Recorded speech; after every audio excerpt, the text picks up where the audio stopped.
A little while before the two of them met, the scene was a city completely in ruins and covered in sand. In the year 2125, a boy walked alone across this land, devastated by destruction and abandonment. Suddenly, he notices something on the dusty ground and curiously looks down. Crouching down calmly, the young man picks up a human skull that was almost completely buried in the dry earth. Faced with that bleak vision of his world's fate, the boy lets out a tired sigh. He then confirms that there are no humans left in this city either. This is Reunited, the young man who wanders tirelessly in search of humanity. The story flashes back 100 years, straight to 2025, when a massive flaming meteor struck the planet with incredible force. Although the initial impact in the forest didn't cause major structural damage, the real threat was just getting started. It was from that crash that the world's true nightmare began. Initially too small to be seen with the naked eye, countless extraterrestrial microbes began to multiply and severely mutate within the flesh of living things. A dark and sinister energy started to emanate from within the enormous impact crater. Soon after, monstrous claws broke through the rocks and emerged from the depths of the earth. Those grotesque things, which would later be called aliens, took the form of horrifying beasts of a completely unknown nature. Without wasting any time, the horde of monsters began a merciless invasion of the cities, spreading fire and destruction. All of the military's armed resistance proved to be completely useless against the brutal attacks of those relentless creatures. The planet's population quickly plummeted due to the constant and vicious onslaught from the beasts. Faced with this scene of imminent despair, scientists began developing a mysterious project in glowing test tubes. The solution they found was a new combat weapon based on human genes, thus creating the androids, proving that Reunited was never a normal boy, but one of these creations. Back in the year 2125, a giant alien worm emerges from the ground, kicking up sand, but our MC coldly tells the creature to get out of his way. Defying the order, the colossal creature lets out a threatening roar in his direction. The monster charges, digging its head into the sandy terrain, but the android leaps back, easily dodging the lunge. Assessing the enemy's movements in mid-air, he scoffs that the attack was way too slow. In a swift and brutal motion, the young man lands an extremely powerful kick on the side of the armored worm. The impact is so absurd that it kicks up a cloud of dust and sends the gigantic creature flying far away from the area. After delivering the devastating blow, Reunited lands on the rocky ground with the ease of someone who barely broke a sweat. He just silently watches the monster as it's sent flying toward the horizon. A holographic blue screen appears floating in front of him, announcing that the leveling system has just gained experience points. Swiping his hand without interest, he dismisses the notification while reflecting that humanity was wiped out before the androids could even save them. With a fist clenched in frustration, the young man questions what his purpose in life is in this empty world with no one left to protect.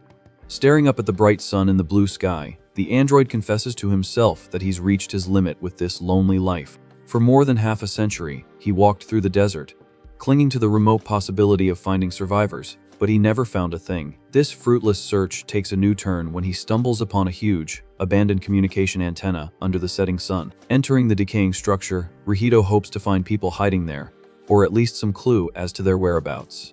The inside of the building is pitch black and full of debris scattered next to destroyed industrial machinery.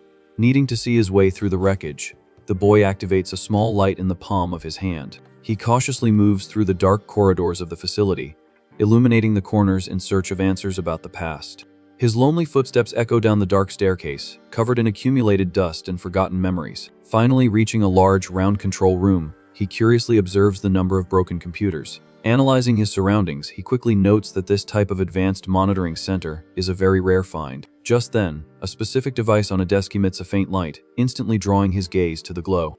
Picking up the old cell phone, the android realizes it still has power and speculates about the chance of it connecting to a distant network. The smartphone screen displays an open messaging app interface, proving the boy's theory that it's working. Determined to try and contact someone, he goes along with the idea and starts typing on the digital keyboard. Looking at the bright phone screen, the young man is impressed, commenting that the device has tech features he's never seen before. Not wanting to waste this unique opportunity for communication, he decides to put the device in his jacket pocket just in case. The simple decision to take the phone from that base would drastically alter the entire course of planet Earth's destiny. With no idea of the monumental impact of his actions, Reunited concludes that he's done searching and it's time to head back to his camp. The young man wanders through the rocky desert again as the darkness of night dominates the inhospitable landscape. Suddenly, the ground starts to shake again, and the same giant worm resurfaces menacingly, making the boy scoff and ask if this thing is the area boss.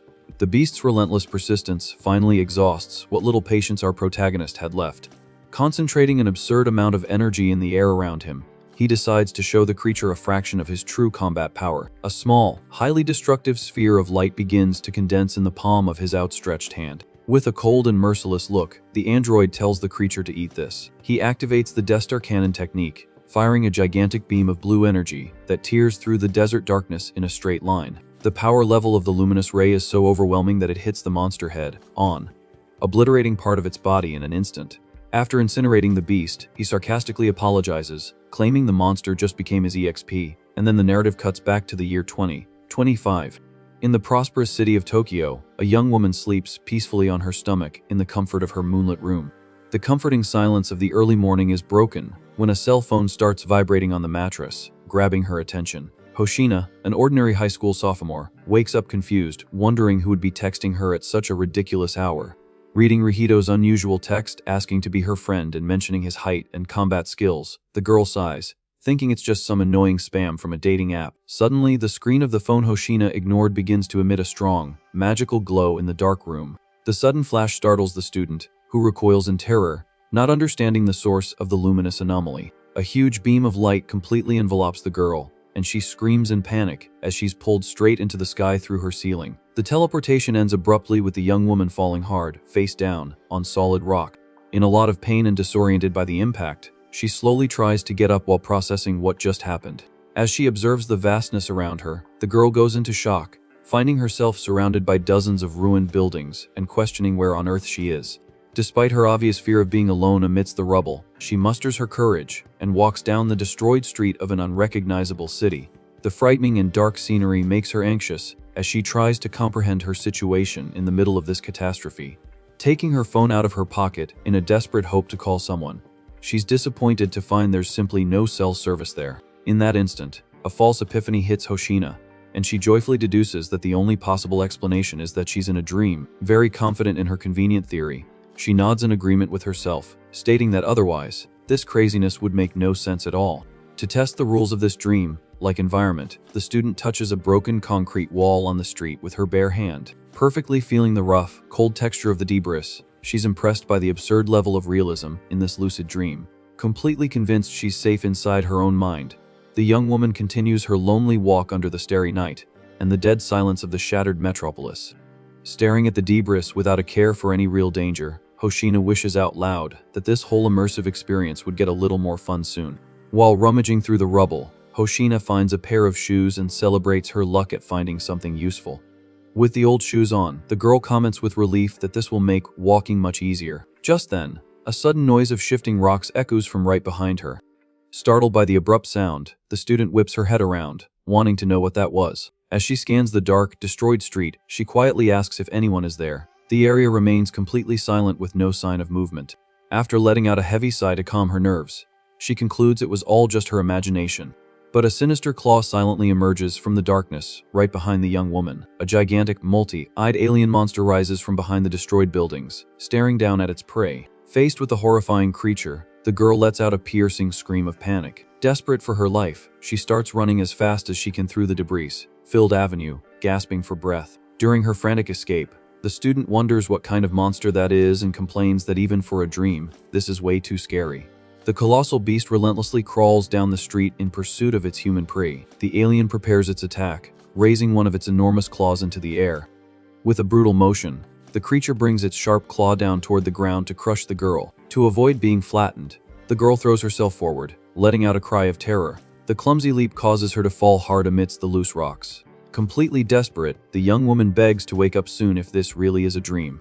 Panting and trembling, she lifts her head and is faced with a terrible obstacle. The path ends in a dead end, blocked by a huge wall of rubble. With the beast slowly approaching from behind, she panics, asking what she should do now. The grotesque creature raises its glowing claws, ready to slice its cornered prey. The monster unleashes a devastating vertical strike, tearing through the air toward the student. With nowhere to run, Hoshina just screams, squeezing her eyes shut and bracing for the end. Suddenly, a boot steps firmly on the loose rocks of the battlefield.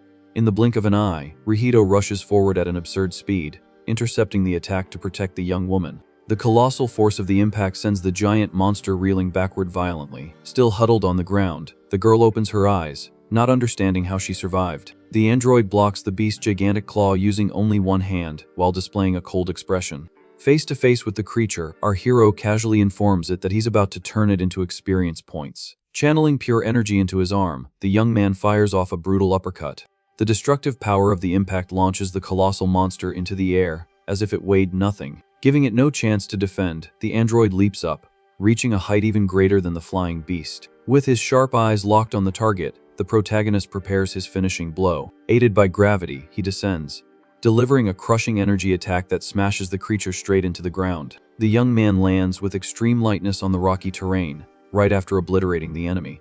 Dusting himself off, he sighs in relief, sarcastically asking if that was all the creature had. Sitting on the ground, the student is completely dumbfounded, processing the fact that this stranger just saved her. Just then, the protagonist turns his head, noticing the human presence there in the rubble. Casually walking over to her, the boy asks if she's okay, and Hoshina agrees, stuttering a little.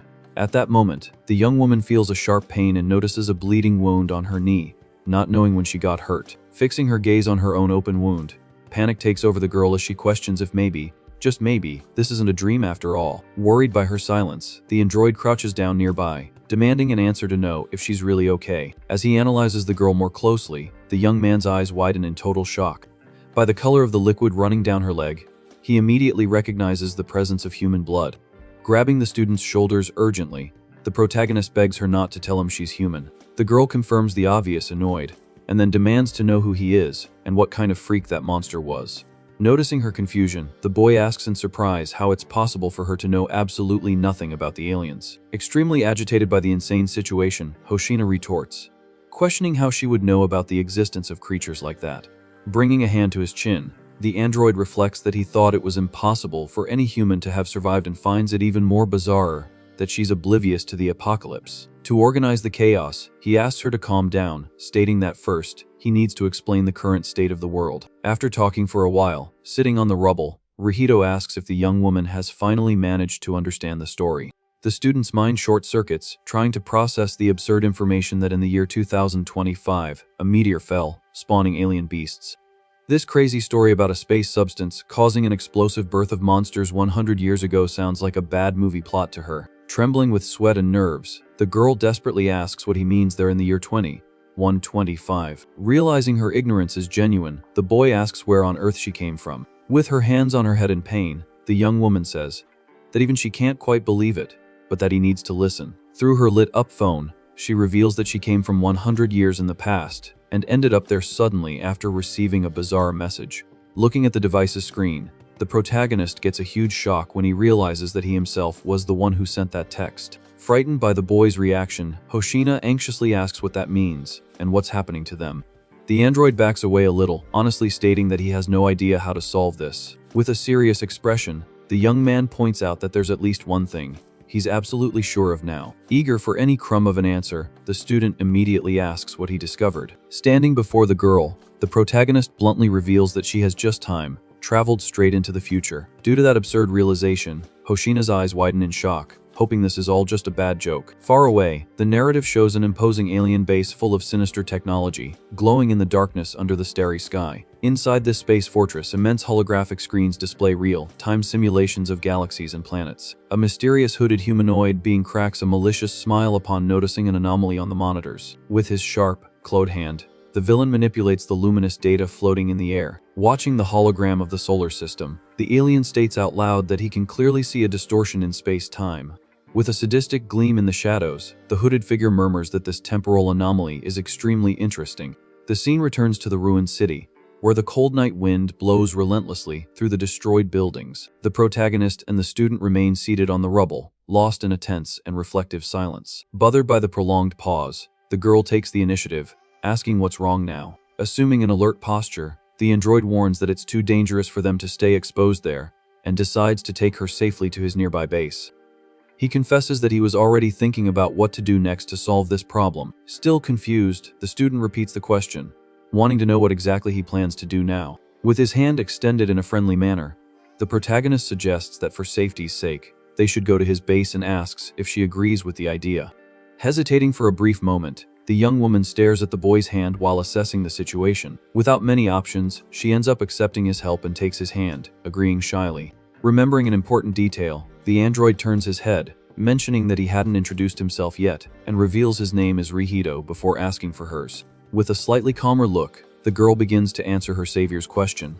During their walk under the starry sky of the ruined city, she reveals her name is Seina, receiving a gentle compliment from the boy about her name. The two continue their journey, clearing a path through the heavy debris, blocking the destroyed streets. A short time later, physical exhaustion begins to take its toll, and the student lets out a breathless sigh as she struggles to walk. Observing the desolate landscape around her, the young woman reflects, amazed and terrified at the same time, to be 100 years in the future.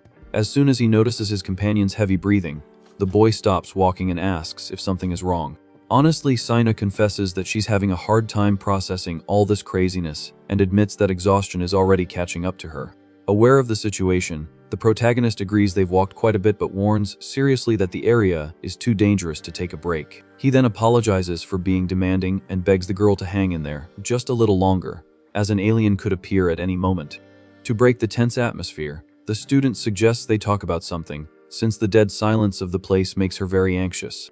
The boy readily agrees with the idea, but is unsure what would be a good topic for the moment. After a quick thought, the young woman raises her finger, indicating she just had a great idea for a conversation.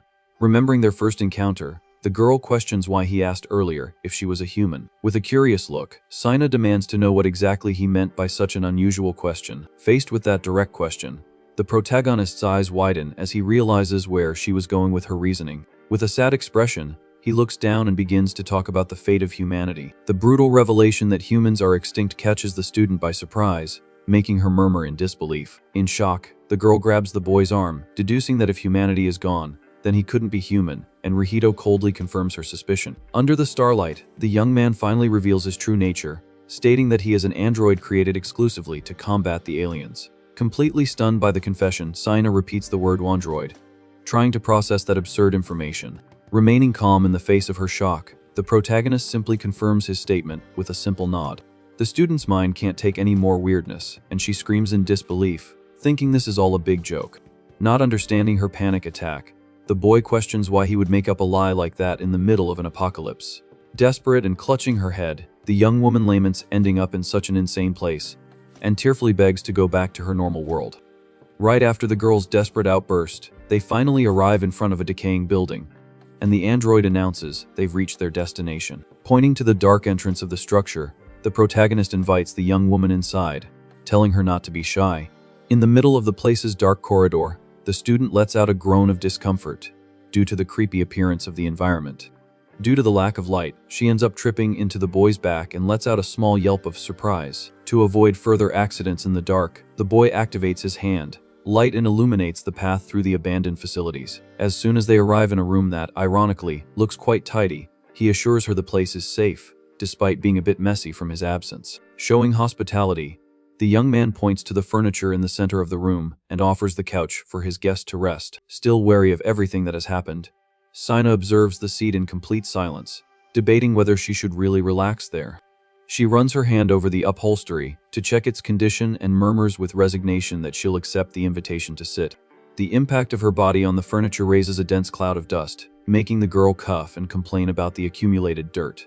Despite the dust, the comfort of the couch wins out, and the student throws herself back, relieved to finally be able to breathe calmly. The piece is short, lived as anxiety once again takes over her mind with questions about her own future and the real fear of suffering another monster attack. At that exact moment of dramatic tension, the girl's stomach rumbles aggressively, completely breaking the mood with a clear warning of hunger. Suddenly, the room door opens, making the young woman jump in fright on the couch, thinking the danger had returned.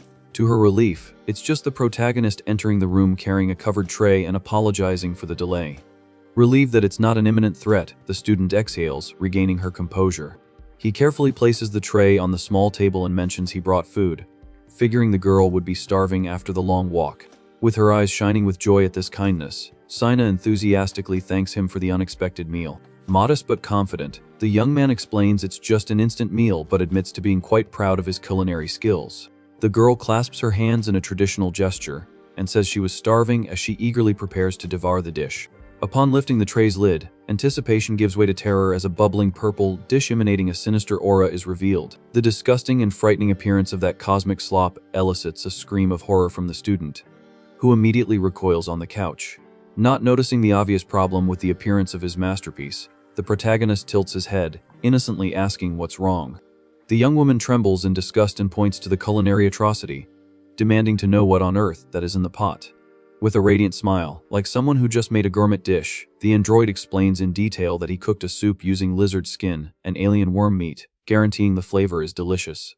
The list of macabre ingredients causes a strong wave of nausea in the girl, who covers her mouth, trying to hold back the urge to gag. Completely disgusted, she refuses the offer, screaming that there's no way she's putting that space gunk in her mouth. Still not understanding the rejection, the boy scratches his cheek in confusion and mentions that his professor always said being a picky eater was a serious flaw. Exasperated, the young woman retorts that the problem isn't being picky and questions the identity of this so-called professor, only to ignore the boy's answer about him being his creator and walk away depressed. Muttering that she just wants to go home, seeking a moment of privacy to cleanse her body and mind, the student locks herself in the base's bathroom. Under the hot water of the shower, Seina washes her hair and confesses with relief that the bath made her feel alive again. As she dries her face with a clean towel, her thoughts inevitably return to the grotesque meal offered minutes ago. The girl's mind creates a frightening mental image of her devouring that monstrous creature, and she desperately wonders if this will be her diet from now on.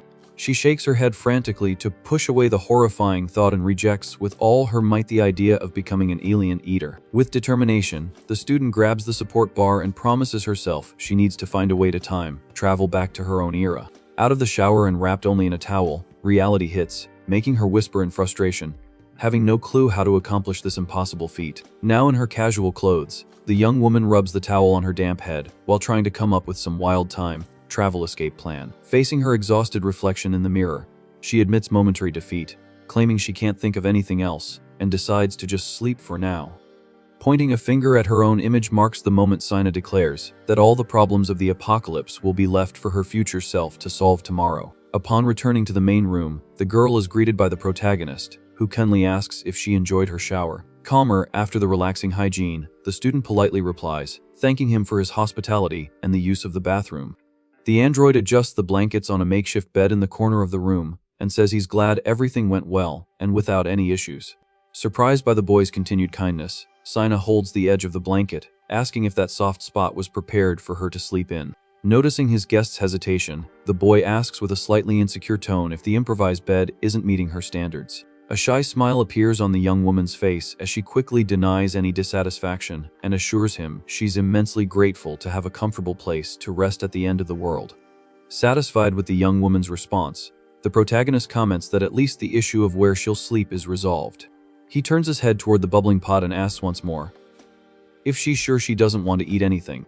The pot containing that sinister space soup continues to exude a dark and threatening aura in the lit room. Faced with that grim sight, the girl trembles from head to toe and screams in terror that she's perfectly fine without dinner. With his eyes closed, the android simply accepts her refusal, understanding her decision. Trying to change the subject quickly, Seina questions if it's really okay for her to occupy the couch like that. The boy assures her it's all good, because as an android, his body allows him to sleep even while standing. Showing concern for his guest's comfort, he apologizes for not having a real bed but promises to fix up the other rooms in the base for her to use the next day.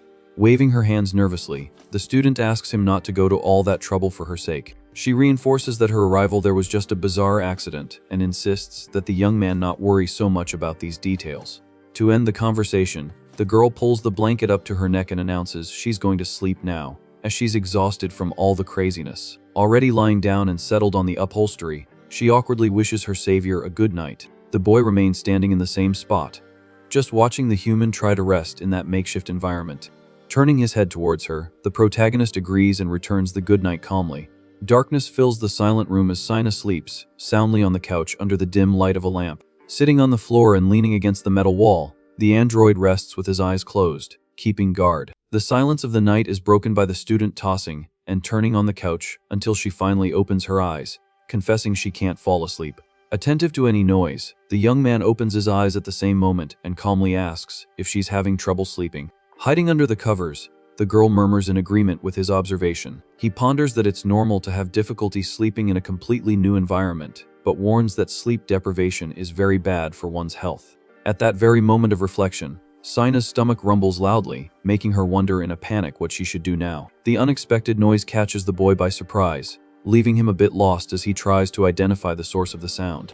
Red with embarrassment, the young woman sits up on the couch, holding her stomach, and admits that it's rumbling from hunger. Analyzing the situation, the protagonist concludes this is a big problem since the only available food was the soup he made earlier. Staring at the pot emanating that nefarious purple light, the girl laments that she's starving and seriously considers swallowing that gunk to survive. Mustering her courage, she imagines that if she just chugs the dish down in one go, maybe the experience won't be so traumatic. Noticing the human's agony, the android says he gets the message and decides to act, suggesting he go find something else. To prevent the food from being taken away, the student quickly moves forward and pulls the glowing pot closer to her. Without any ceremony, the girl begins to devour the alien meal, leaving the boy completely shocked by the unusual scene.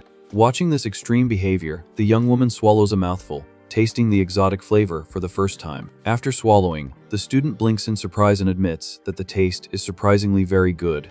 Without wasting time, she uses the spoon to scrape up every last drop of the space meal while the boy watches in silence. With the pot completely empty in her lap, Seina clasps her hands again and thanks him sincerely for the food. Still a bit perplexed by the sudden change in attitude, the boy asks if she's really feeling okay.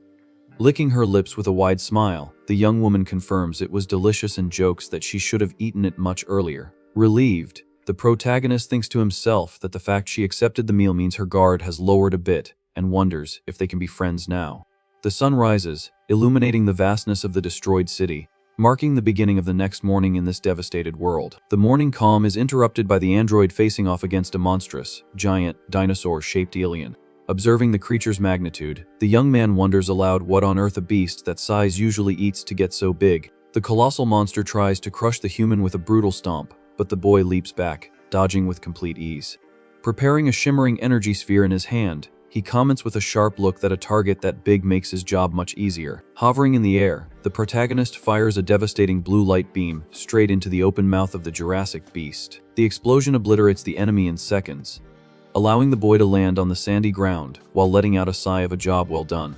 A huge smoking crater marks the impact site, proving the absurd strength of the attack he fired. At that moment, a holographic interface appears, announcing that android Reunited level has increased, thus granting an improvement in his physical abilities.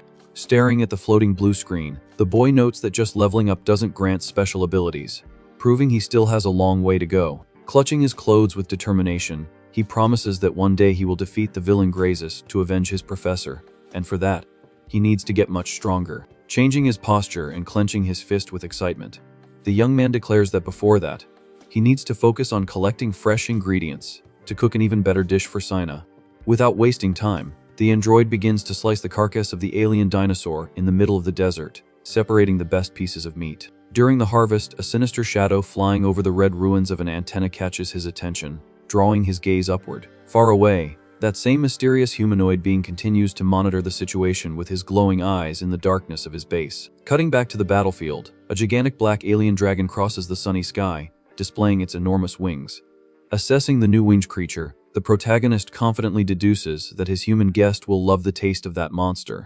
Noticing the hunter's presence on the ground, the draconic beast turns its neck and prepares a furious charge, staring down its target. From above, the dragon fires a violent purple energy beam that tears through the skies toward the boy. With an agile movement, the young man jumps to the side, dodging the explosive attack without showing the slightest effort. Seeing the monster circle in the air, he notes that the creature is very fast for its size and concludes that fighting from a distance will be tricky. Changing tactics, the android opens his arms provocatively, openly calling the winged enemy to a close quarters fight. Filled with hatred, the colossal creature dives in a brutal charge, roaring aggressively with its mouth open. The impact of the beast against the ground kicks up a massive curtain of dust and rocks, creating a shockwave across the arid terrain. When the dust settles, the boy is revealed to be holding the giant monster's beak with just his bare hands, digging his fingers into the creature's scales. Demonstrating absolute superiority, he coldly states that at such a short distance, the creature's speed is useless. Using the raw strength of his robotic body, the young man spins the colossal dragon and slams it violently against the stone ground, ending the confrontation. Already walking with the beast's carcass slung over his shoulder, the protagonist stops in his tracks when he notices the sudden presence of someone on the horizon. Staring at a blonde, uniformed android, he asks gruffly what that guy is doing in his area. The newcomer calmly explains that he just detected the sound of a battle nearby and decided to investigate the source of the noise. Observing the dead dragon being carried, the blonde man mockingly asks if Reunited is still wasting his time on this endless hunt for aliens. Firm in his purpose, the boy defends his actions, arguing that hunting monsters is exactly why they were originally created. With an ironic smile and a gesture of his hand, the rival scoffs at this logic, asking what the point is of protecting a world where humans are already completely extinct. Hearing the mention of humans, the protagonist's eyes widen, on the verge of revealing the recent existence of a survivor. The image of Seina's face flashes through his mind, making him swallow his words for fear of putting the girl in danger in the hands of strangers if the secret got out. Noticing the hesitation and suspicious silence, the blonde android furrows his brow, demanding to know what he was about to say. Looking away to hide the truth, the young man plays it off, claiming it was nothing important and that he was just thinking about his next tactical moves. Turning to leave, the visitor scoffs, recommending moderation in his fights, and warns him not to come crying if he ends up attracting the attention of the alien leader, Grazes. As he watches the other android walk away through the sandy ruins, Reunited clenches his free fist tightly, suppressing his own frustration. Analyzing his own condition, Reunited comes to the conclusion that he is still too weak and needs to keep getting stronger no matter what. A deafening roar shatters his line of thought, and the boy turns his head in alarm at the dust rising into the air. The brutal impact makes the ground tremble intensely, causing the android to take a few steps back and anxiously ask what on earth that was. In the middle of the cloud of sand and loose rocks, a grotesque horned humanoid silhouette reveals itself, observing the young man from above. It was the same mysterious alien from the base, now standing in the desert, displaying its monstrous appearance. Recognizing the imminent danger, the protagonist grits his teeth and mutters the enemy's name, his eyes overflowing with hatred. A dramatic flashback appears in his mind, showing this exact hooded monster piercing the chest of a scientist in a white lab coat in a burning laboratory. Hatred takes over the android, and he charges forward, unleashing a ferocious attack, screaming and accusing the creature of being the one who murdered his beloved professor. In a frantic impulse, the boy delivers a brutal energy-infused punch aimed directly at the humanoid beast's torso with all his might. However, the creature just raises one of its hands and blocks the devastating blow with absurd ease, making Rito's eyes widen in complete shock. Refusing to accept the power difference, the young man unleashes a frantic barrage of energy, infused punches and kicks, screaming in frustration. A huge curtain of dust covers the battlefield as the protagonist realizes with despair that the monster's armored skin hasn't suffered a single scratch. Completely unharmed and unfazed, the alien looks down with contempt at the panting boy and asks in a dry tone if that was all the hunter had to offer. The initial shock of hearing the beast speak is enormous, but the boy soon deduces that this monster must be a very high-ranking alien to possess human-level intelligence. Summoning his maximum power, the android accumulates a massive amount of blue energy in his hands and announces that he's about to show his final move. The flash of the Death Star cannon dominates the scene, firing a destructive beam of pure concentrated power. When the intense light subsides, the alien remains in the same spot, with only a little smoke rising from its body, showing no apparent injuries. The protagonist's mind goes blank, and he mutters in disbelief that it's impossible for even his most powerful technique to have failed. Faced with the useless attack, the horned creature cracks a wide, sadistic smile, showing sharp teeth as it clenches its fists. Prepared for the worst, the young man assumes a defensive stance, telling himself that the monster's counterattack is coming. In a split second, the beast charges forward and lands a direct, brutal punch to the android's face, sending his body flying. The boy's body bounces across the desert rocks until it slams violently against a rock structure, letting out an agonizing groan of pain.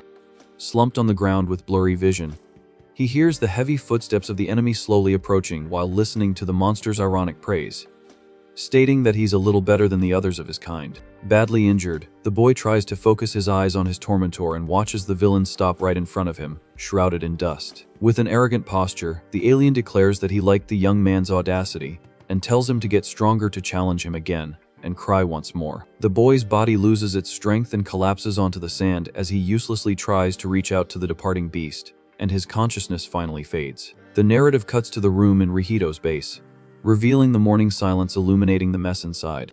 Still lying on the couch, covered up to her neck, Seina comments that the boy was already gone when she woke up and idly wonders when he'll be back from his mission. Without any warning, the girl is suddenly enveloped by the same intense magical glow that brought her to this apocalyptic future, making her scream, not understanding what was happening.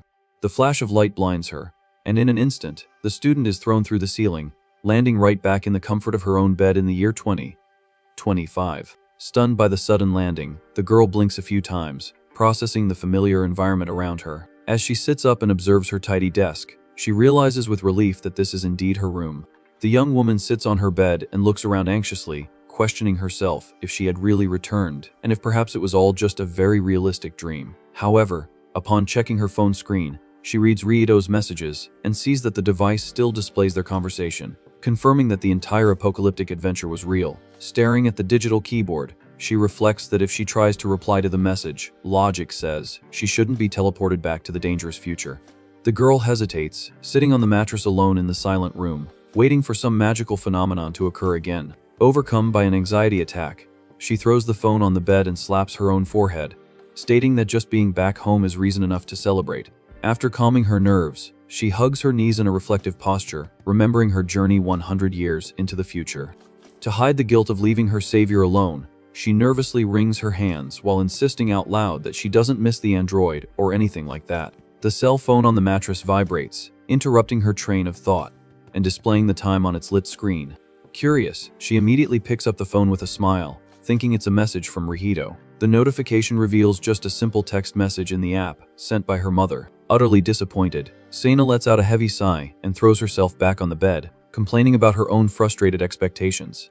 Reading her mother's text demanding she come home, the girl quietly asks herself what on earth she was expecting to find there anyway. Only then does her brain put the pieces together, and panic resurfaces as she reads her mother complaining that she had slept out without notice again. Leaving her room with the phone in hand, the student breathes a sigh of relief that at least her mom didn't make a huge scene about her disappearance. Standing in front of the living room door, she shrugs, trying to come up with a good excuse to justify where she spent the entire night. Mustering her courage, the young woman pushes the door open and announces her arrival with an awkward smile, trying to soften the impending lecture.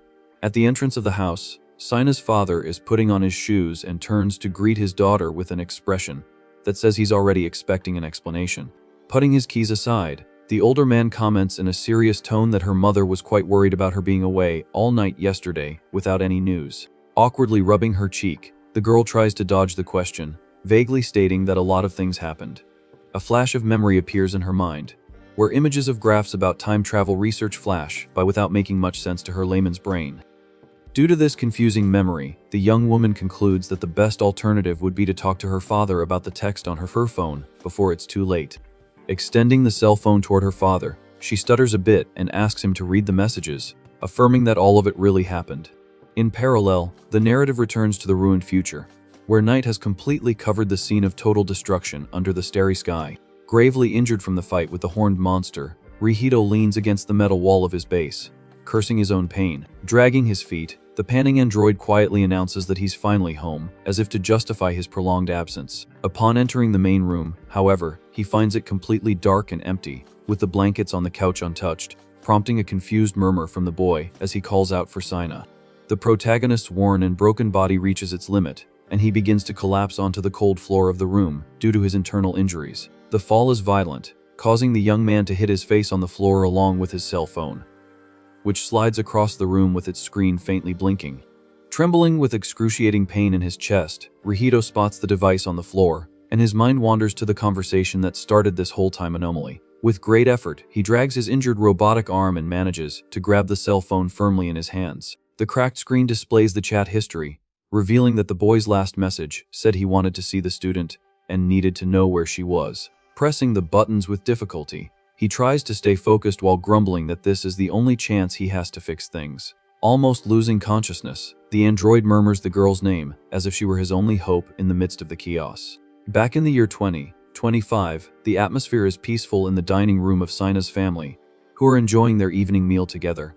Her father lifts his chopsticks to pick up a piece of meat and thoughtfully asks if the story she told was really true. Curious and skeptical at the same time, he asks his youngest daughter if she really wants him to believe this story about communicating with someone from 100 years in the future through a cell phone. Chewing her own food, the girl shrugs and states matter of factly that although it's very hard to believe, she knows it's true. Silence dominates the room for a few seconds as the man processes his daughter's words and stares intently at the empty plate in front of him.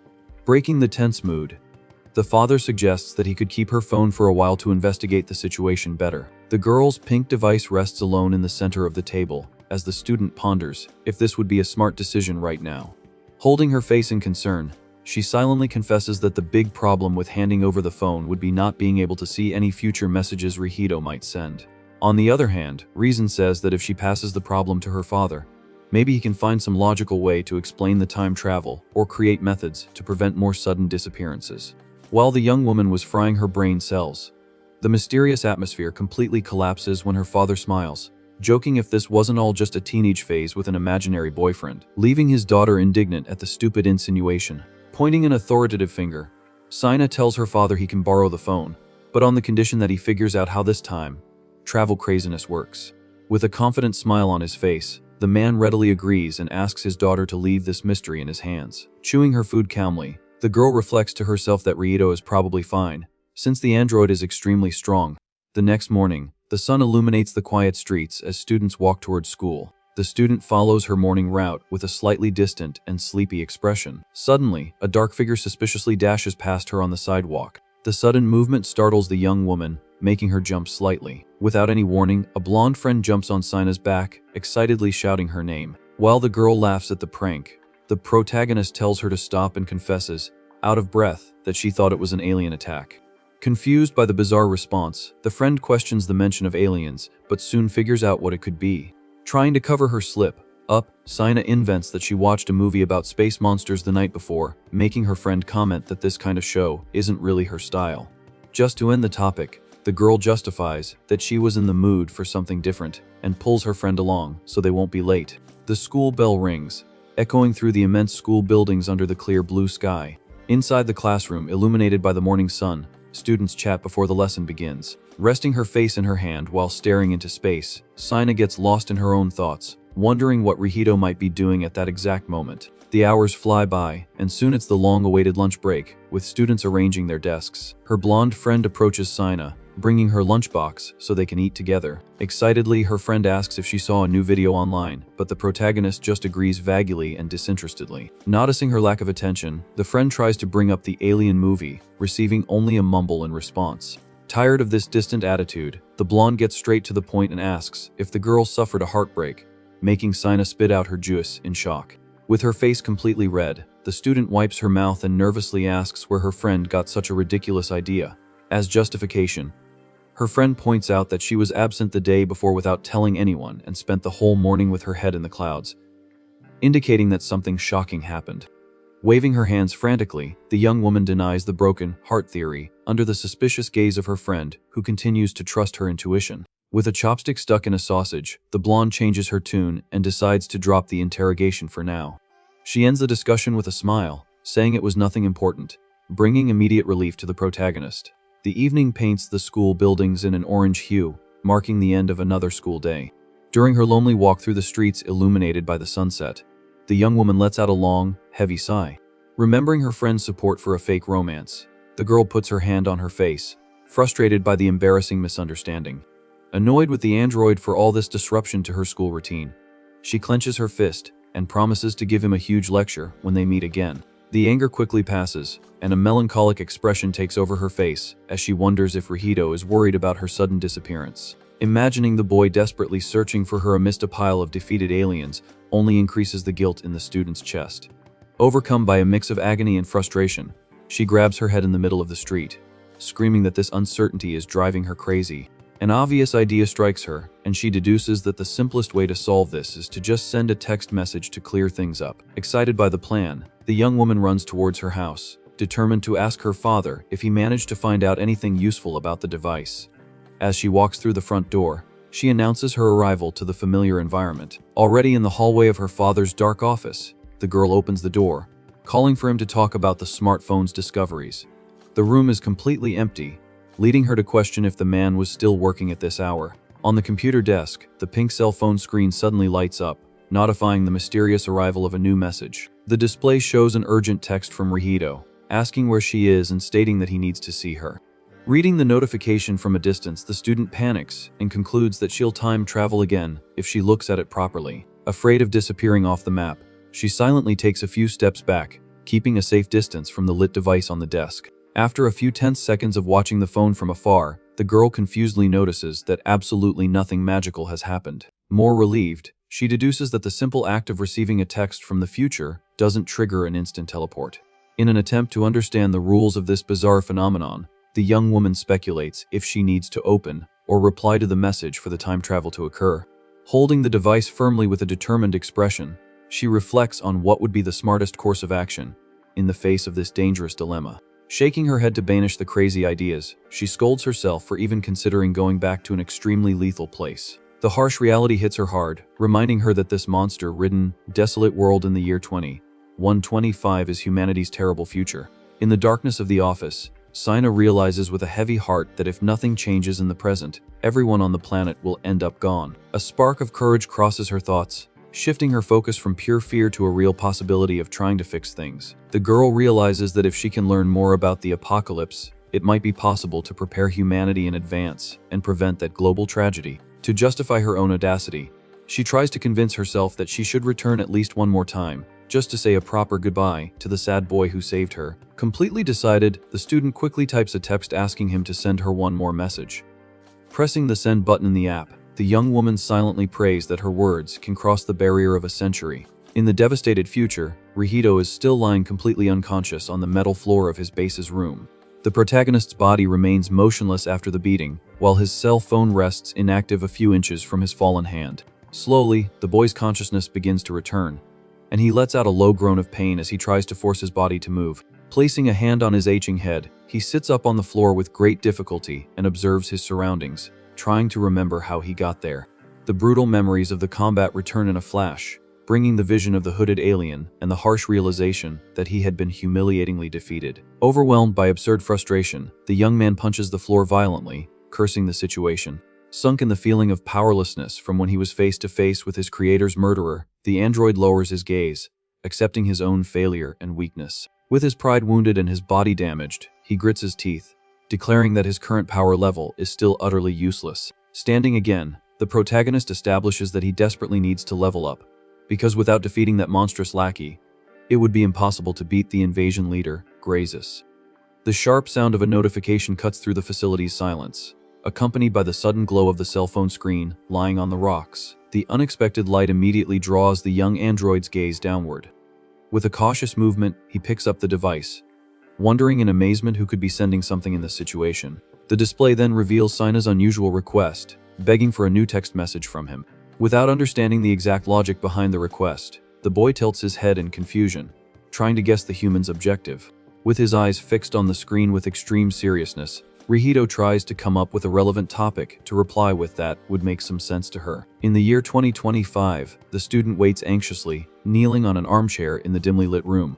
The excessive delay in the response makes the girl restless, causing her to nervously swing her feet in the air as she waits for a sign. Finally, the app's characteristic ringtone sounds, breaking the torturous silence. A radiant smile forms on Seina's face as she joyfully celebrates the arrival of the long-awaited temporal message.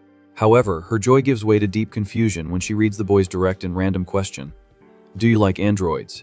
Before she could process the bizarre meaning of that question, the device explodes in a blinding magical flash, making the young woman scream in terror. Completely swallowed by the blue beam of light, the student is violently pulled through a vortex in space-time, falling aimlessly straight into the dangers of the apocalyptic future once again. The setting sun illuminates the scene of destruction as the girl appears in the middle of the dust, confirming that the time travel happened again. With the impact of the landing, she falls awkwardly onto a metal structure, letting out a groan of pain. Observing the rubble under the orange light, she confirms to herself that this wasn't a dream, and that she really did return to the future. Despair quickly takes over as the student notices she didn't appear in the same place as before and wonders where Reunited's base would be. Letting out a heavy sigh, she figures complaining won't do any good and decides to look for a familiar place, hoping the boy is also looking for her. The darkness of night dominates the city as the young woman walks alone over the fuselage of a destroyed ship. Physical exhaustion takes its toll, causing the girl to stop walking to try and catch her breath, panting.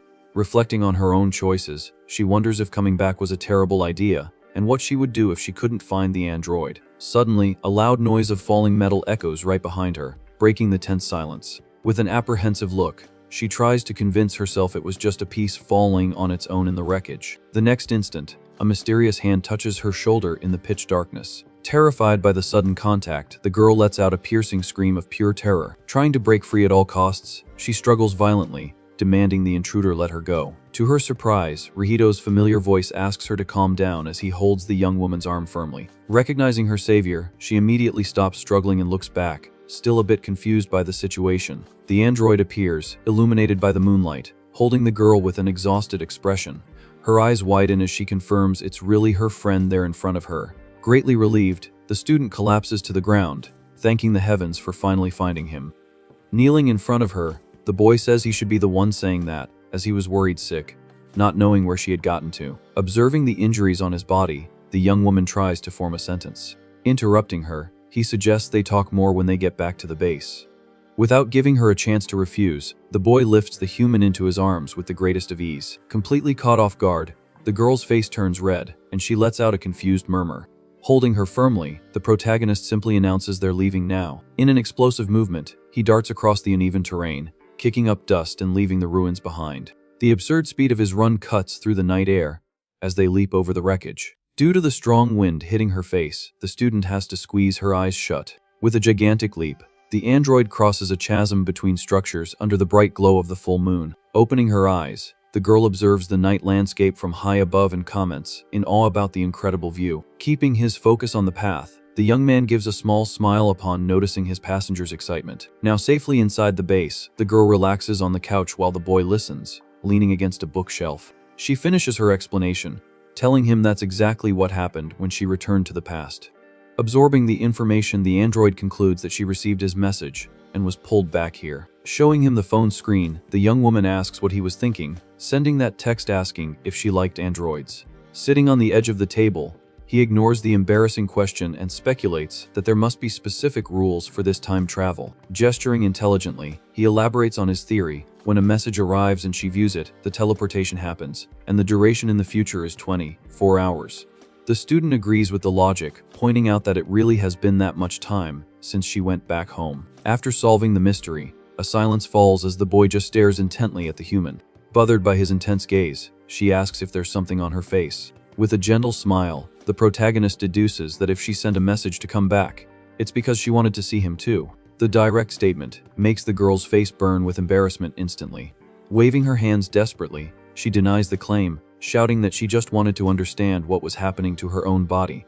The harsh response shatters the boy's expectations, and he immediately deflates with a look of pure disappointment. Noticing she hurt the android's feelings, the young woman tells him to stop with the lost puppy face, because it's making her feel guilty.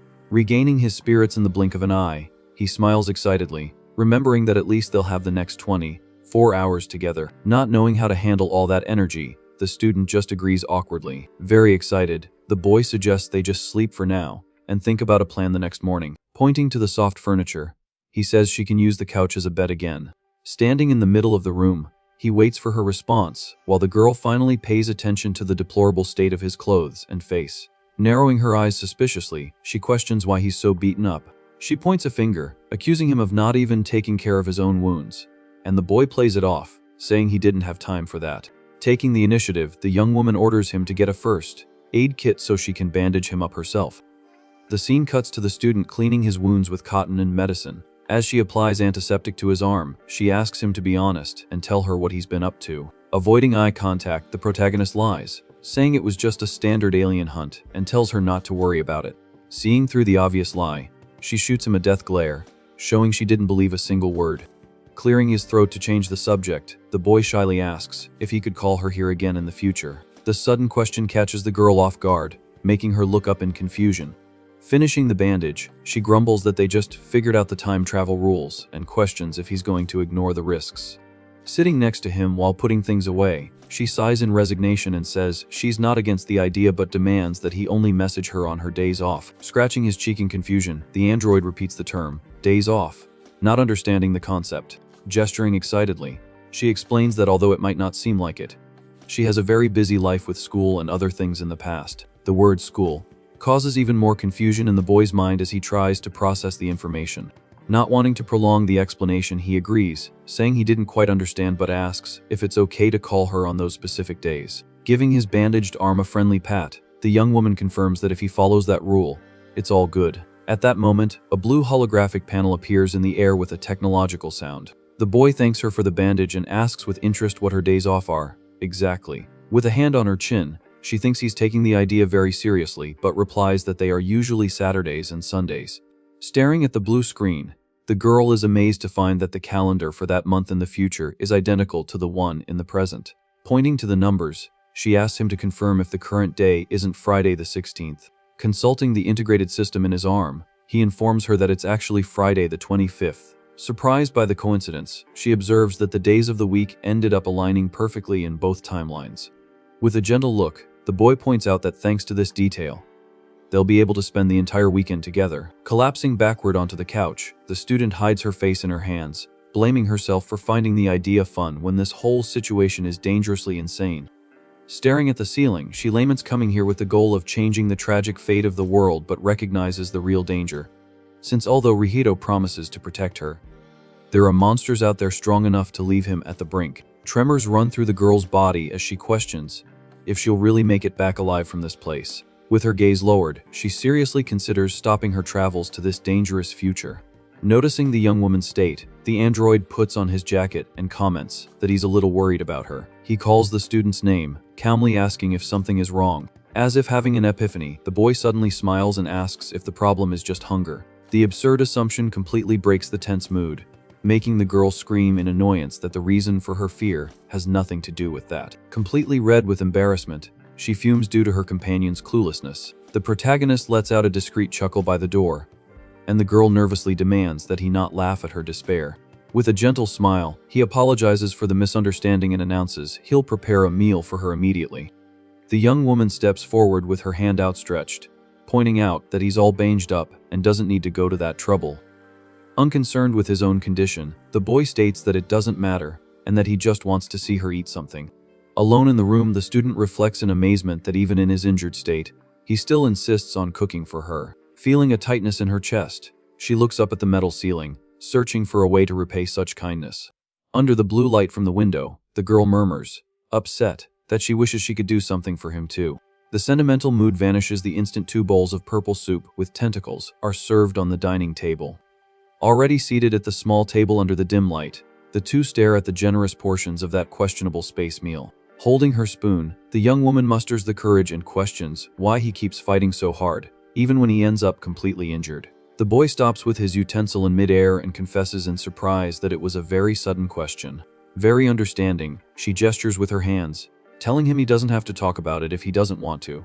But the boy replies that his duty is to fight the aliens to protect the population. Confused by this logic, the student asks who he intends to save if all the humans on Earth are already extinct. Without losing his composure, the android confirms the fact and explains that for his kind, the mission to protect people comes above all else, and that he also has an extra motivation. The protagonist's gaze darkens as he seriously reveals that his true goal is to avenge his professor. Realizing the weight of those words, the girl lowers her head and apologizes for touching such a deep wound. He quickly raises his bandaged arms, assuring her it's okay and that he just needs to become much stronger. Giving an enthusiastic wink, the young man comments that luckily, he was equipped with a practical experience point system. The human's index finger rests on her chin as she repeats the term, experience, trying to understand how that would work in real life. To illustrate the situation, a holographic panel appears around him, proving that defeating monsters grants direct points. A mental image of a video game pops into the student's imagination, and she praises the system, finding it all incredible. Very proud, the boy smiles with a hand on his face, confirming that this feature was created by his professor exclusively for his use. With the flames of determination burning in his eyes, the protagonist decrees that he will level up until he has enough power to exterminate Grazes. An aura of vengeance surrounds the boy as he reinforces in a firm voice that this is his life's goal. Completely breaking the heavy mood, he suddenly grabs the human's hand and suggests they go alien hunting together, leaving the girl hysterical, not understanding how he came to that conclusion. Forced to walk through the sandy ruins, she listens to her partner argue that since she traveled to the future, it would be better to take a walk than stay cooped up in the base. Chewing on the tip of her spoon, the young woman narrows her eyes and points out the obvious, reminding him that the world out there is a lethal minefield. Beating his own chest with blind confidence, the android guarantees that no matter what happens, he won't let any harm come to her. Despite the heroic promise, the girl crosses her arms, still very hesitant about becoming monster food. With a bright look and an encouraging smile, the boy insists on the invitation, calling her name very excitedly. Worn down by exhaustion and his insistence, the student puts her hand to her forehead and sighs, finally agreeing to accompany him on the journey.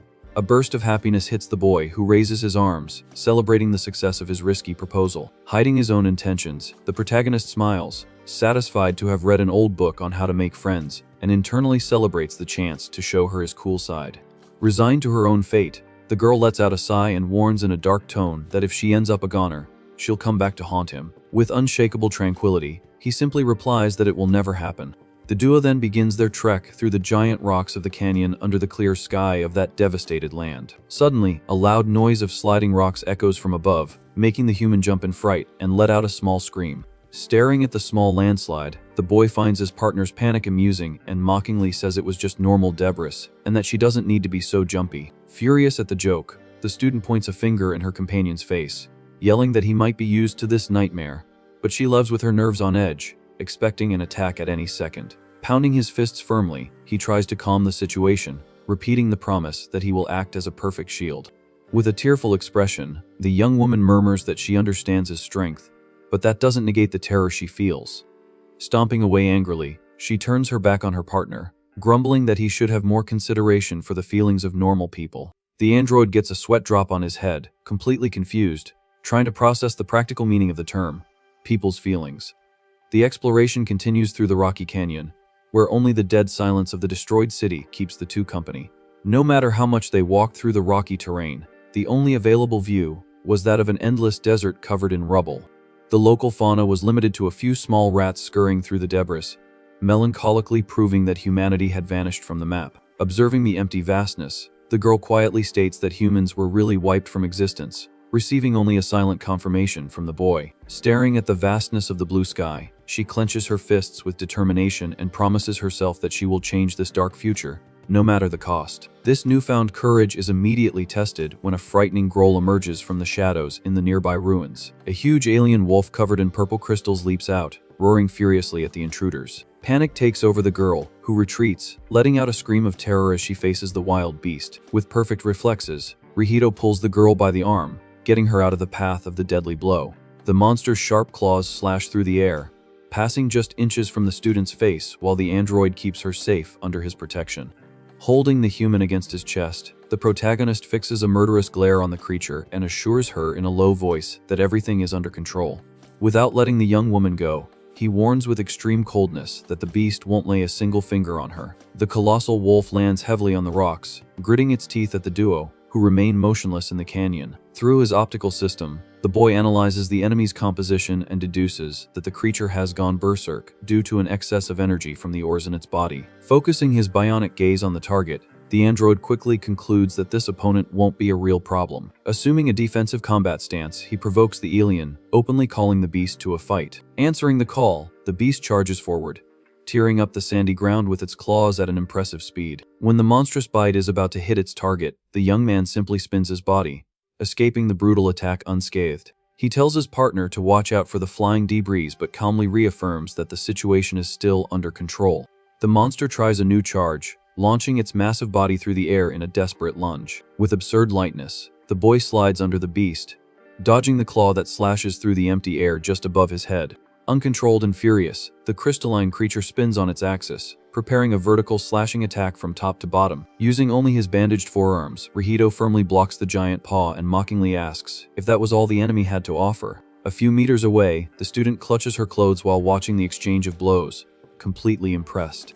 With her eyes shining with admiration, she smiles in relief as she sees firsthand just how overwhelming her savior's strength is on the battlefield. Without missing a beat, Rihito kicks the crystalline alien into the air, brutally sending it flying across the rocky terrain. The giant wolf lands on its feet, emanating a violent purple energy and furiously displaying its claws. The beast charges forward viciously, launching several sharp crystals in the boy's direction. The sharp projectiles cut through the air, but the android remains motionless, calmly tracking their lethal trajectory. Frightened, the student screams her partner's name in desperation, fearing he'll be torn apart. A confident smile appears on Rihito's face as he maintains his unshackable posture. With an agile move, he bats the first crystal away with his arm, showing that the offensive doesn't faze him. In a relentless sequence, the young man dodges and deflects each of the deadly spikes with his bare hands. As an immediate counterattack, he snatches one of the crystals from the air, gripping it tightly. The beast watches the maneuver, stunned, with no time to react to its adversary's speed. Rihito returns the projectile, launching it with extreme precision as he sends the blow right back to its sender. The brutal impact hits the monster head on, embedding the purple spike in its armored body. The alien lets out an agonizing howl as the unstable energy from its own crystal begins to consume it. A massive explosion engulfs the battlefield, kicking up a thick cloud of dust and rocks. The curtain of smoke slowly dissipates, revealing the unscathed android standing amidst the debris. From the top of a safe structure, the girl anxiously asks if the enemy has finally been defeated. Rihito keeps his gaze fixed on the smoke and seriously warns that the fight isn't over yet. From the depths of the crater, the beast's monstrous hand grabs the edge of the rocks. The alien emerges unharmed, and the boy explains that common attacks are useless against this creature because of its rapid regeneration. The student swallows hard, processing the terrible reality that the wolf is almost immortal. The monster displays its wounds, healing instantly through a dark magical light. The girl grabs the android's arm in a panic, hysterically questioning what they should do against a creature like that. Seeing the boy's calmness, she screams at him to take the situation seriously, as this is no time for tranquility. He places a hand on his own chest, assuring the young woman that she doesn't need to despair, as he has a strategy ready. Rihito takes a step forward, informing her that the only logical solution to the problem is to use brute force. He extends his open hand firmly, preparing the technique that will finish the beast. The crystalline monster attempts one last furious charge, leaping towards its target. With lethal precision, the android points his glowing arm directly at the crazed beast's face. A sphere of pure blue energy condenses in his palm as he coldly states that the creature will just serve as his experience points. The thunderous Death Star cannon tears through the heavens, pulverizing the giant wolf in a destructive pillar of blue light. When the silence returns, only smoke and dust remain, and the boy confirms with satisfaction that a single shot was enough. Smiling confidently, he turns to the human and states that the display was so they could become better friends. The expectation of a compliment is immediately shattered by the student's furious screams. Startled by the violent reaction, Rihito doesn't understand the reason for so much hostility after saving the day. The girl yells, indignant, that he should have used the overwhelming technique from the start instead of scaring her with a prolonged fight. The boy blinks in confusion, feeling wronged. He patiently justifies that the Death Star cannon consumes a lot of energy, forcing him to ensure a direct hit at the right moment. Seina's narrowed eyes show that she hasn't completely bought that flimsy excuse. Rihito raises his hands, solemnly swearing that he's telling the truth, and that he didn't want to prolong the battle. Pressured, he takes a step back, assuring her that he wasn't showing off or going easy on it. He points a finger, insisting he was taking the combat very seriously, and the girl finally seems to accept his explanation. In the android's mind, the book's tactic of showing off one's reliable side to make friends proved to be a huge sham. The mental book that guided him is shredded by the girl's indignant thoughts, who sense the disaster from a mile away. Enraged, she tells him to throw the manual away, but he desperately clings to the idea, shouting that it's his Bible. The argument is cut short by a blue holographic notification about gaining extra experience for protecting a human. The holographic display alerts Rihito to the unexpected level up, leaving him confused by this new notification. Observing the screen cautiously, he silently analyzes the message stating that Seina's presence granted additional experience bonuses. Noticing her partner is distracted, the young woman asks what happened, and he quickly gives a vague reply that it was nothing serious, just that he needed to think a bit about the next step. Innocently, the student questions if they were still going to continue the hunt after all that commotion. Rihito smiles warmly at the young woman, claiming that their adventure has only just begun. He gestures for them to move forward while the young woman follows, grumbling about having to walk again. In a matter of minutes, a slaughter begins. Rihito obliterates several different monsters without giving them a chance to attack. The scene is littered with dead beasts, and the android nonchalantly asks who's next. From the top of a cliff, the human watches everything, astonished by her partner's absurd ease in dispatching any kind of threat. With his hand accumulating destructive energy, he ends the last confrontation with ease. Another lightning, fast shot from the Death Star cannon swallows the enemy horde, clearing the area completely. The notification interface appears once more, announcing another experience gain in the same afternoon. The message announces the boy's rapid progression, and he stares into the air, surprised by this bizarre realization. Scratching his chin, Rihito analyzes that his progress would normally require exterminating many more enemies before achieving such a rapid advancement, confirming his theory about her. Staring at Seina, the boy smiles, deducing that the increase in his stats was with the human's help. He clasps his hands in a bizarre, smiling manner, and soon realizes the manual taught him about this too. Observing the boy talking to himself in a dramatic pose, the student looks at her companion and asks if he's gone crazy. Snapping back to reality, he apologizes and informs her that his stats have increased, and the young woman takes note of the information. Reunited proudly clenches his fists and says his body will become increasingly tougher and more adaptable as the young woman watches him. Seina crosses her arms, doubtful about the evolution, and questions if the altered parameters only affect his physique or something more, and her companion nods no. The young man approaches, explaining that depending on the gains, new methods and tactics are also developed. The student is impressed and startled, asking if the destructive beam he used in the fight with the monster was one of them, and her companion nods in agreement. The android states that the power he used in battle was a built-in feature, not something that needed to be unlocked. With her eyes narrowed, trying to guess the evolutions, the young woman starts getting ideas about his fights in her head. Seina nods and tells the boy that it reminded her of her games. Reunited listens with a look of confusion and doesn't seem to agree, not knowing what the term meant, leaving his partner in shock. Having never dealt with a video game, he admits to never having seen one, but says his creator explained something similar to him. Keeping his arm flexed, the boy says he has no experience with those tasks, so he doesn't understand them. The human, excited to teach, takes her cell phone out of her pocket and calls the boy over to play with her. Reunited gets too close to Seina's face, leaving the girl completely red and desperate about the lack of personal space. Realizing his excessive proximity, the boy immediately backs away, apologizing for his action while the young woman breathes a sigh of relief. Still processing the shock, the student mentally grumbles that he shouldn't invade her space like that, since he has an absurdly handsome face. The tense atmosphere soon dissipates, giving way to the calm sound of waves gently breaking on the light sand of the beach. Observing the cell phone in his companion's hands, the android curiously asks if he could try playing too and receives a positive response. Handing over the pink device, the human patiently explains that since there's no internet in this apocalyptic future, the game works completely offline. The screen displays a very colorful little game where the objective is to defeat small space viruses, and she warns him not to get mad if he can't beat it on the first try.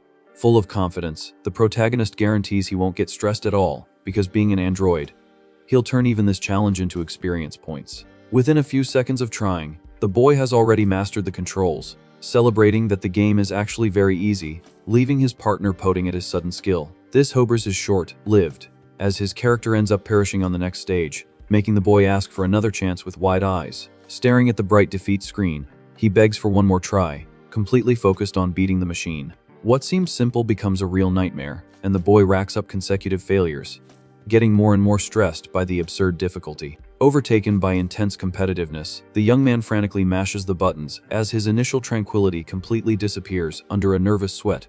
Curious about his exaggerated tension, the student asks if he's close to finishing the level, receiving a desperate shout in response that he's very close to victory. Dramatically raising the phone to the sky, the android declares war on the app, promising to turn that level into experience, no matter the cost. Observing her companion's exaggerated determination, the girl rests her face in her hand, finding all that dedication very cute and harmless. With an extremely focused gaze, the boy admits that the digital enemy is truly formidable and cannot be underestimated at all. His mind projects an epic battle where he himself faces the game's big, round boss, applying all his lethal real-world combat tactics.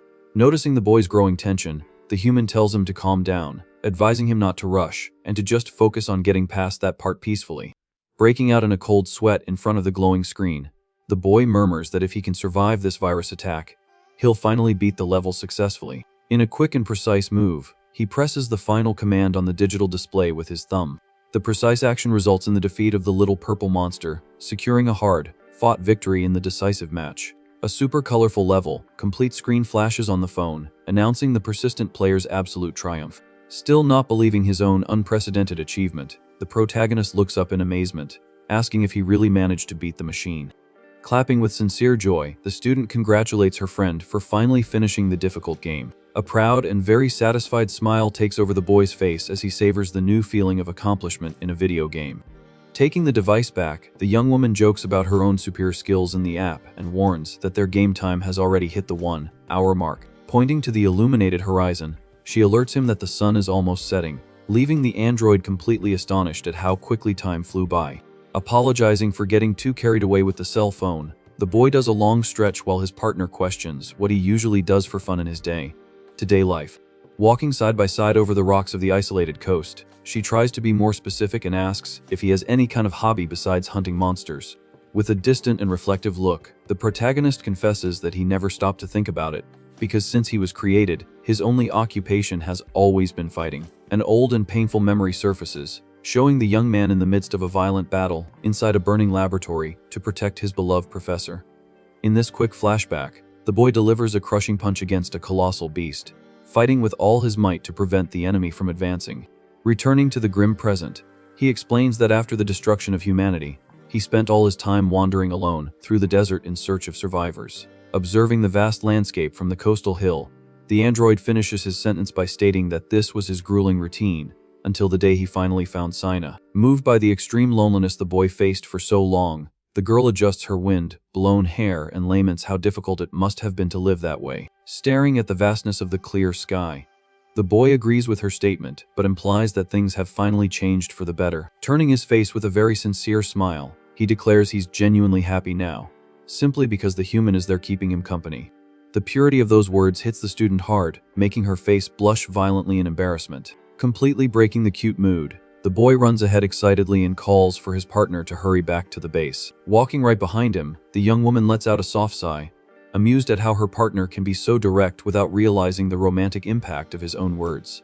The duo then continues their journey back in silence, climbing the rocky slope with the wind constantly blowing against their school clothes. Now inside the makeshift camp, the protagonist throws the disgusting carcass of a giant alien insect onto the metal floor with a dull thud.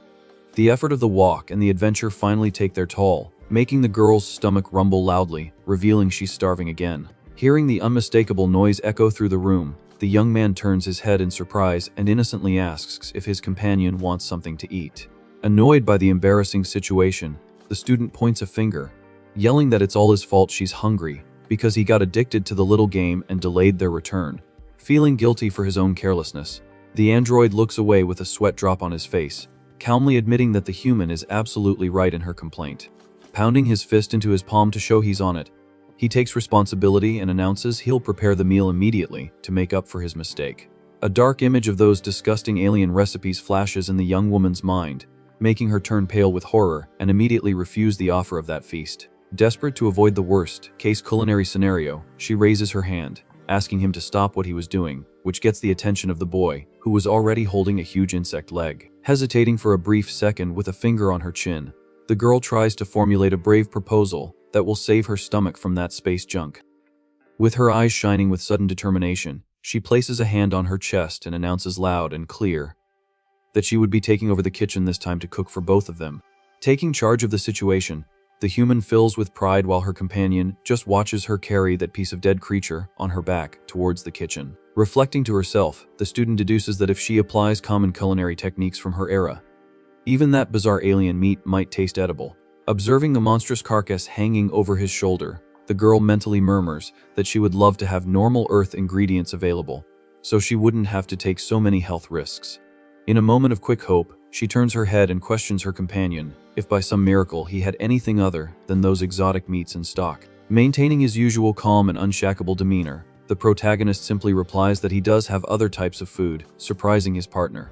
A gigantic wave of relief washes over the human, who bows her head, thanking the heavens for not having to improvise a dish with radioactive entrails. Excited by the wonderful revelation, she raises her head, immediately suggesting they should go to the commercial settlement to buy these normal supplies as soon as possible. Walking over old, rusty train tracks, the boy confirms the existence of a trading post but seriously warns that it's a city inhabited exclusively by artificial androids. Keeping a steady pace, the android explains that he knows a specific resident of that place who grows fresh vegetables and fruits, just as a daily hobby. The mere mention of real food makes the girl's eyes sparkle with pure joy, imagining she could finally taste something healthy and escape the grotesque recipes of this apocalypse. Carrying the piece of monster on his back for the trade, the boy agrees with her excitement, pointing out that shopping together gives off the cozy feeling of a true friendship. Displaying a radiant ear-to-ear smile, the protagonist confesses with total innocence that he's always wanted to experience the mundane act of going to the market with a close friend.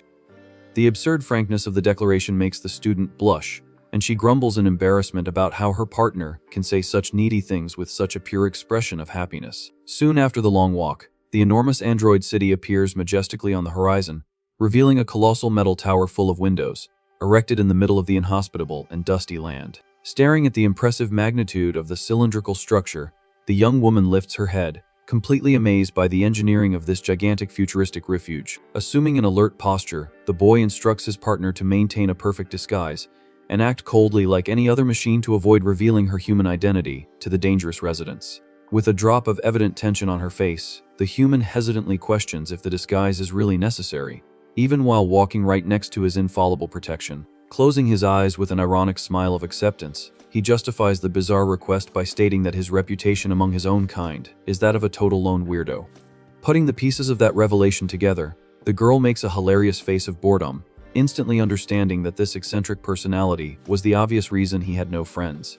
Elegantly ignoring his partner's brutal deduction, the young man suggests they enter the city at once to finish their shopping as quickly as possible and avoid bigger problems. Feeling the weight of her own mean joke, the student quickly apologizes and lightly pats his armored arm, assuring him with a smile that she was still his loyal friend, despite his flaws. The duo's light-hearted walk is brought to a very abrupt halt when the boy's heavy footsteps suddenly freeze on the dirt road near the entrance. With no time to stop herself, the young woman ends up bumping into her companion's unmoving back and complains about the jolt, startled, while the android fixes his gaze on something blocking the path ahead. The android's expression turns alert as he senses something strange in the late afternoon air. A holographic radar-like interface appears in his field of vision, scanning the surroundings for anomalies. Far away, a blue truck speeds desperately across the desert while being bombarded by flying alien insects. Analyzing the distant threat, the protagonist tells his partner that a vehicle is being hunted and that he needs to intervene. Without waiting for a response, the young man dashes off, kicking up dust, and orders the girl to wait right where she is. At an absurd speed, he cuts across the arid landscape, running towards the chaos. Inside the fleeing vehicle, a pink-haired girl fires frantically out the window with a rifle at the swarm. The bald driver tensely comments on running into such a huge horde, while the shooter grumbles about the difficulty of hitting the targets. Focused on the bumpy road, the man advises that staying calm is the best tactic in these dangerous times. This tip sends his partner over the edge, who yells indignantly about it being totally impossible to relax in the middle of a firefight like that. To make matters worse, a tire hits a rock, and the vehicle makes a dangerous jump into the air. Knowing the fatal error, the bald man dryly states that things have gotten very ugly. The tires skid violently on the loose sand, kicking up a curtain of dirt. The truck ends up crashing into the rubble and comes to a complete stop, quickly surrounded by the swarm of monsters. Facing their imminent end, the pink-haired girl scoffs at her partner's stay calm tactic, who just accepts that these lethal mishaps happen. The shooter cocks her weapon again, trying to hold on to a small spark of hope that they could still get out of that scrap heap alive. Suddenly, a loud bang from outside catches her attention. Like a speeding blur, Reunited crosses the side of the broken-down truck, ready for combat. With his usual cold gaze, the boy faces the flying horde and openly declares that he's going to turn them all into experience points. In a brutal impulse, the protagonist launches himself into the air, right into the middle of the beasts, without showing any hesitation. One of the grotesque insects readies its sharp claws to attempt a direct attack on the intruder. With clean and extremely precise strikes, the android dismembers the aliens in mid-air before they can even react. The carnage continues as he falls, destroying several armored creatures in sequence with impressive fluidity. The boy lands softly on the hard ground after obliterating the swarm with his bare hands. Only pieces of monstrous carcasses remain scattered around the flawless savior. Completely impressed, the survivors in the truck praise his raw power and deduce from his eccentric appearance that he can only be the famous alien hunter. The pink-haired girl watches the boy finish the job, recognizing the face of the vigilant who acts on his own. Finishing the quick cleanup, the young man crushes one last writhing insect under the sole of his boot. Checking the system's holographic display, he sighs in disappointment upon realizing that the stat gain is just mediocre without the human's presence. Soon, the rescue duo approaches to thank him for his help, praising the lone hero's absurd level of combat power. Scornful of their awe, the protagonist dryly replies that he still has a long way to go in his evolution. As he turns to leave the area, the travelers offer him a ride to the nearest city, but the kindness is promptly refused. The android justifies his haste by stating that his own pace is faster, and that he has someone important waiting for his return. In the blink of an eye, he powers up his legs and disappears over the horizon like a bolt of lightning. The bald man shrugs at the sudden disappearance, assuming they'll probably run into him inside the commercial base anyway. Far from there, the student waits, sitting on the enormous carcass of the previously defeated monster, completely bored by the delay. A strong gust of wind announces her companion's abrupt landing on the sand. He announces his return and kindly asks if everything went well, receiving a calm confirmation from the young woman. Curious about the distant commotion, she checks if he suffered any serious injuries, but the boy assures her that that level of threat was nothing. With a gentle smile, the boy suggests they head into the city, as he's very eager to taste the dish she promised to cook. That simple, unpretentious comment makes the human's face heat up and blush with embarrassment instantly. Not long after, the duo finally arrives before the immense metal gates of the artificial fortress. Carrying the giant insect leg on his shoulder, the boy's entry is blocked by the uniformed border guards. The officer recognizes the eccentric hunter who lives isolated in the desert and gruffly demands to know the reason for his visit. Maintaining his composure, the young man says he just came to buy basic supplies and argues there shouldn't be a problem since he has money to pay. Casting a sharp, intimidating glare at the officers, the protagonist ironically asks if the gatekeepers happen to choose who enters the base based solely on their mood for the day. Feeling the crushing pressure of that provocation, the guard takes a slight step back, sweating, and just gruffly tells him not to cause any trouble inside. The heavy gate is finally opened, and the boy casually signals for the human to follow him. As soon as they cross the thick containment barrier, the student lets out an exclamation of amazed surprise. A gigantic green light portal scans them from top to bottom during their safe passage inside. The girl's enchantment reaches its peak when the full urban view opens up before her. The enormous fortress reveals bustling stone streets, filled with android inhabitants walking among pleasantly styled and peaceful buildings. Radiating pure excitement, she jumps for joy, celebrating the fact that they're in a real, bustling city. Observing her genuine enthusiasm, the boy asks with slight confusion what exactly she was expecting to find there. Gesturing expressively, the young woman confesses that she was expecting to encounter a completely post-apocalyptic, crumbling environment. Thinking purely logically, the android points out that living in ruins would be very inconvenient for everyone, and the girl quickly agrees with his reasoning. The surrounding buildings display a clean and well-maintained architecture, bathed in sunlight. However, the duo's presence walking down the main avenue begins to generate several murmurs among the pedestrians on the sidewalks. Behind their backs, the residents actively gossip about the hunter, criticizing his useless insistence on fighting outside the walls and expressing fear that his actions will attract enemy swarms to the refuge. The malicious chatter doesn't go unnoticed, and the student hears everything in silence as she follows her partner, who continues to carry the monster meat. The venomous gossip goes further, judging the human for walking with him, and stating with contempt that they hoped both would leave soon. Extremely uncomfortable with the hostile environment, the girl sighs and comments on how unpleasant the residents' reception is. Unfazed by the mass rejection, the boy reminds her that he had already warned her about being seen as a complete eccentric freak by the society. The student narrows her eyes resentfully, internally lamenting that he hid the fact that the level of animosity was so absurd. Full of compassion, she approaches and asks if he's really not hurt by this cruel treatment, but receives a positive and carefree response. With a serene smile, he assures her that just having her there by his side makes the malicious opinions of those people completely unimportant. This new demonstration of affection brings another strong blush to the young woman's face, who still finds it very difficult to ignore the gratuitous cruelty of others. Converting her indignation into motivation, the human raises her small fists and promises to prepare a fantastic meal to cheer him up. This heroic and reflective pause leaves the girl standing in the middle of the street, forcing her to run after her companion, who was already walking ahead.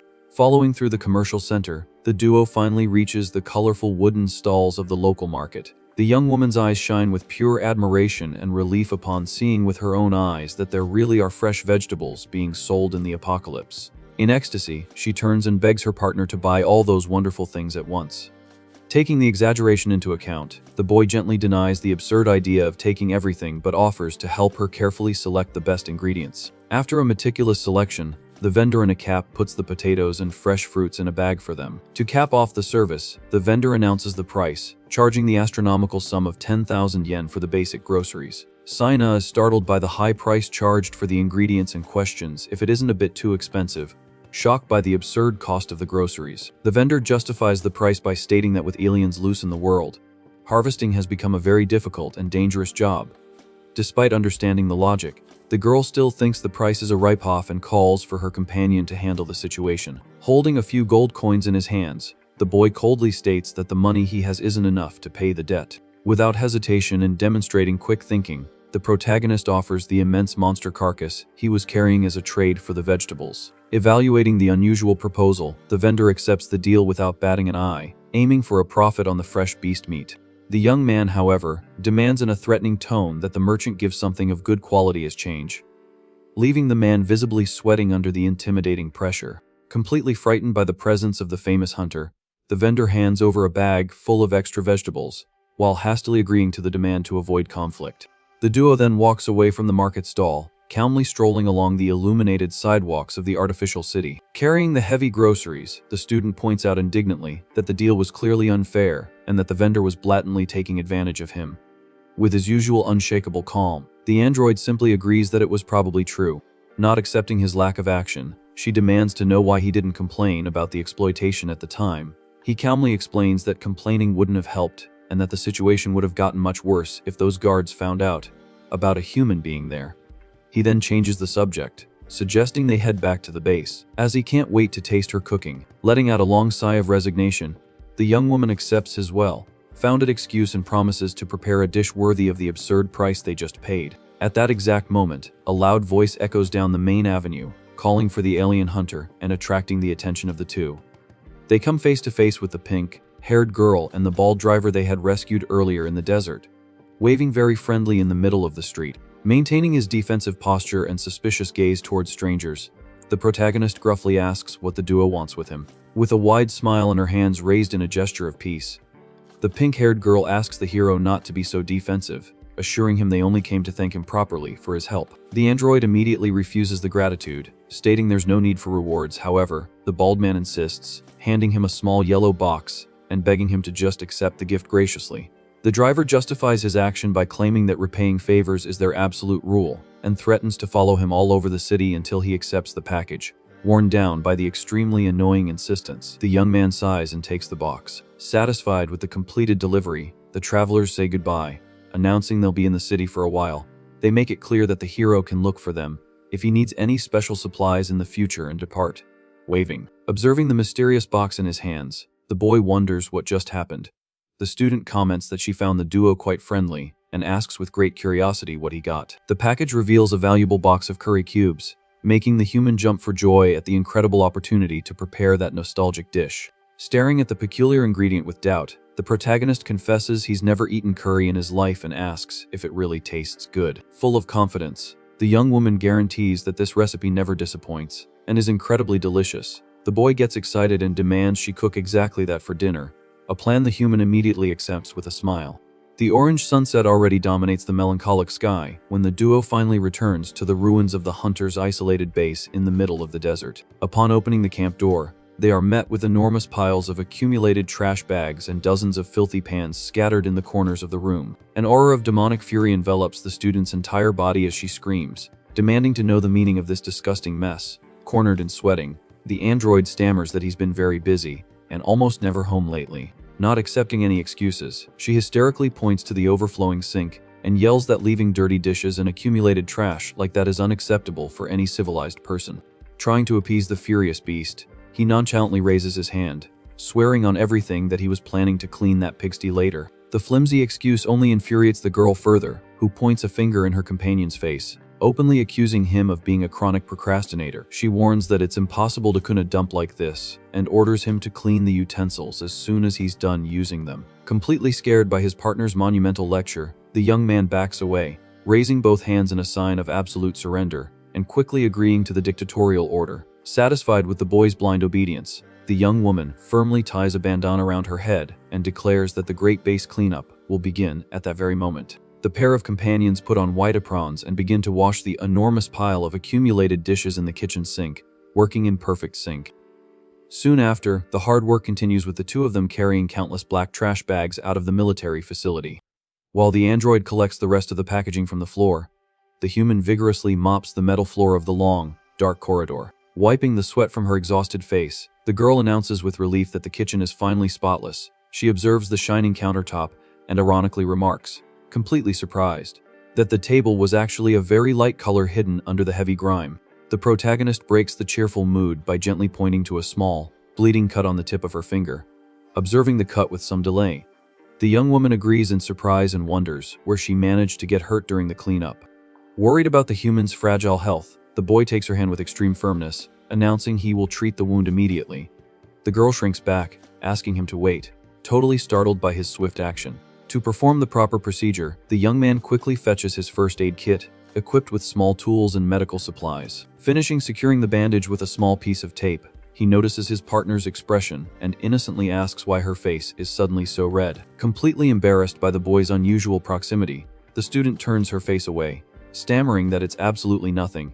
She gently pushes him aside, ordering him to wait over there while she prepares dinner alone. The girl leans heavily against the newly closed kitchen door, letting out a long, breathless sigh to try and calm her racing heart. Covering her face, consumed by intense embarrassment, the young woman's mind screams about how absurdly handsome her companion is up close and demands that he start respecting her personal space once and for all. To banish the unwanted romantic thoughts, the human gives her own warm cheeks a couple of pats and mentally decrees that her absolute focus now must be solely on preparing a perfect meal.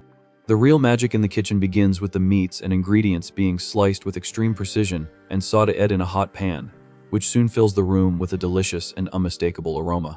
Stirring the bubbling broth on the stove, the young woman tastes the dish, confirming the perfect quality of her traditional seasoning.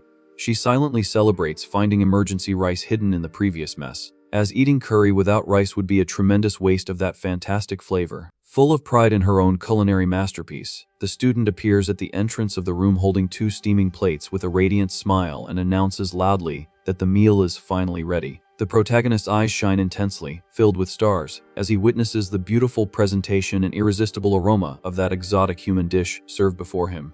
Already seated at the dinner table, he praises the extremely appetizing appearance of the food, stating he had been looking forward to this moment, with a confident pose. The girl tells him to prepare to be hit by a true explosion of flavor. Joining their hands in the classic traditional gesture of thanks for meals, the two begin to say the phrase in unison, about to take the first, long-awaited bite of dinner.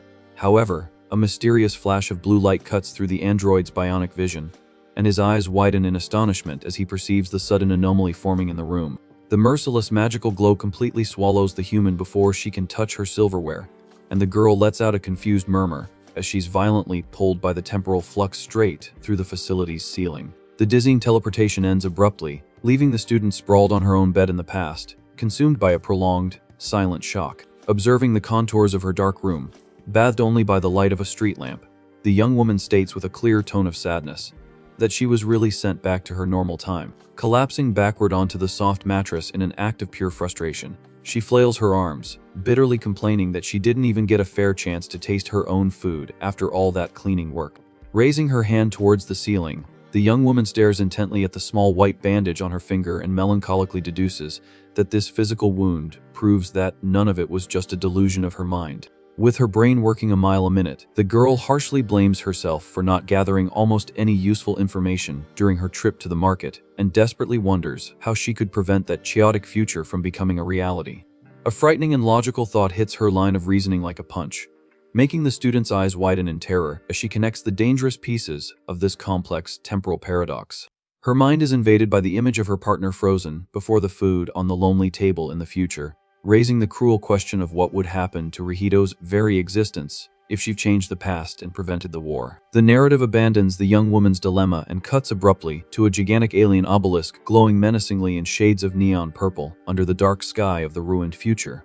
In the dark and oppressive interior of this colossal fortress, a large sphere of pure blue energy illuminates the center of a circular hall, filled with immense floating pillars. From the densest shadows of the main corridor, the unmistakable silhouette of that same hooded, horned alien who had humiliated the hunter emerges, walking with rhythmic, slow steps. A red-skinned female alien with multiple glowing eyes greets the newcomer with clear mockery, calling him by the name Vlay and openly criticizing his absurd tardiness for the meeting of the invasion's top executives. Another monster present, sporting a bizarre giant owl head, judges his companion's posture, stating that this lack of punctuality is definitive proof that he lacks the decency required to hold such a prestigious position in their hierarchy. Floating silently through the dark chamber, a translucent creature resembling a space jellyfish points out in an ethereal tone that failing to adhere to established schedules is an unacceptable attitude. Splendidly ignoring the cross, criticism, and judgment of his disgusting colleagues, the horned monster just lets out a grunt of pure disdain and crosses his strong arms. From the center of the misty room, the enigmatic hooded figure officially declares the start of the urgent meeting and, in a tone of absolute superiority, orders all subordinates to pay immediate attention to the summoned hologram. The central magic sphere obeys its master and projects a beautiful three-dimensional map of the solar system floating in the air, casting a faint, spectral blue light on the curious faces of the space freaks present. The mysterious leader analyzes the strange cosmic distortion displayed on the holographic map and informs the group that there is a severe anomaly in the alignment of the stars occurring repeatedly in that sector. A serious fact that demands a thorough investigation with maximum priority. With a harsh and imperative gesture tearing through the air, the hooded creature decrees that all elite commanders gathered there must march immediately to Earth and annihilate the source of the problem without fail. An order that is met with a thundering unison of blind loyalty. Far from the impending alien retaliation and back on the terrestrial battlefield, the devastated city where the protagonist usually wanders displays the lonely ruins of an old, destroyed shopping mall, illuminated by the strong afternoon sun. Routine chaos returns to the dead land the instant immense blue electric tentacles shatter the last intact glass windows of the building, tearing through the concrete to destroy any target in their path. Inside the stuffy, wrecked location, the boy blocks a heavy charge from the colossal beast, using only the raw strength of his bandaged arms and coldly scoffs that the enemy's attack is completely useless against him. Staring with deadly focus at the bizarre spherical creature made of sharp fangs and whipping tentacles, the lonely android hunter maintains his dangerous offensive posture, just waiting for the perfect opening to finish another mission. Extremely attentive to the danger on the sides of the confrontation, his human partner who had returned warns in a desperate tone about a sneaky whip coming straight for the boy's back. But the young man reassures his friend, calmly stating that he had already noticed the ambush attempt, quickly accumulating an absurd amount of latent blue energy around his entire cybernetic body. The android lets out a fierce cry into the dusty air and prepares his feared and devastating close-range counterattack. The brutal electric pulse fired by the hero hits the mass of the alien octopus head on like a blind thunderclap, making the monstrous beast contort violently in the air and let out silent screams as it absorbs the extreme damage generated by that infallible destructive ability. With a sharp and focused gaze, the protagonist concentrates a strong destructive energy in the palm of his raised hand. In a swift motion, he delivers a lightning, fast downward strike, coldly announcing that this creature would become just his experience. The impact of the attack generates a colossal explosion of blue power that shatters the tentacles and sends debris flying everywhere. Right after obliterating the enemy, the android lands calmly on the rocky ground, letting out a sigh of relief. He announces that the fight is over and calls for Seina, assuring her it's now safe to come out of hiding, and the girl readily agrees. Making her way through the rubble to the octopus's carcass, the young woman mutters to herself, realizing she's still in the future, and that today would be Saturday. Observing the monstrous beast up close, the student comments, unsettled by the creature's bizarre appearance, but the boy quickly interrupts her, stating that its tentacles are quite delicious.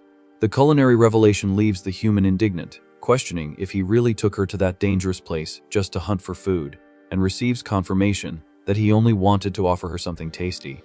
In an attempt to change the subject, the young man calmly asks if there's anything else she would like to do there, asking her to be understanding as the girl begins to ponder her options. Suddenly, an imaginary light bulb appears above the young woman's head, and she lets out a small cry of excitement upon having a great idea. Changing her posture, she animatedly declares that she would very much like to find out more information about the past of this destroyed world. The boy repeats the word, past, reflectively as he observes the vast landscape of gray ruins under the sun and agrees with the proposal.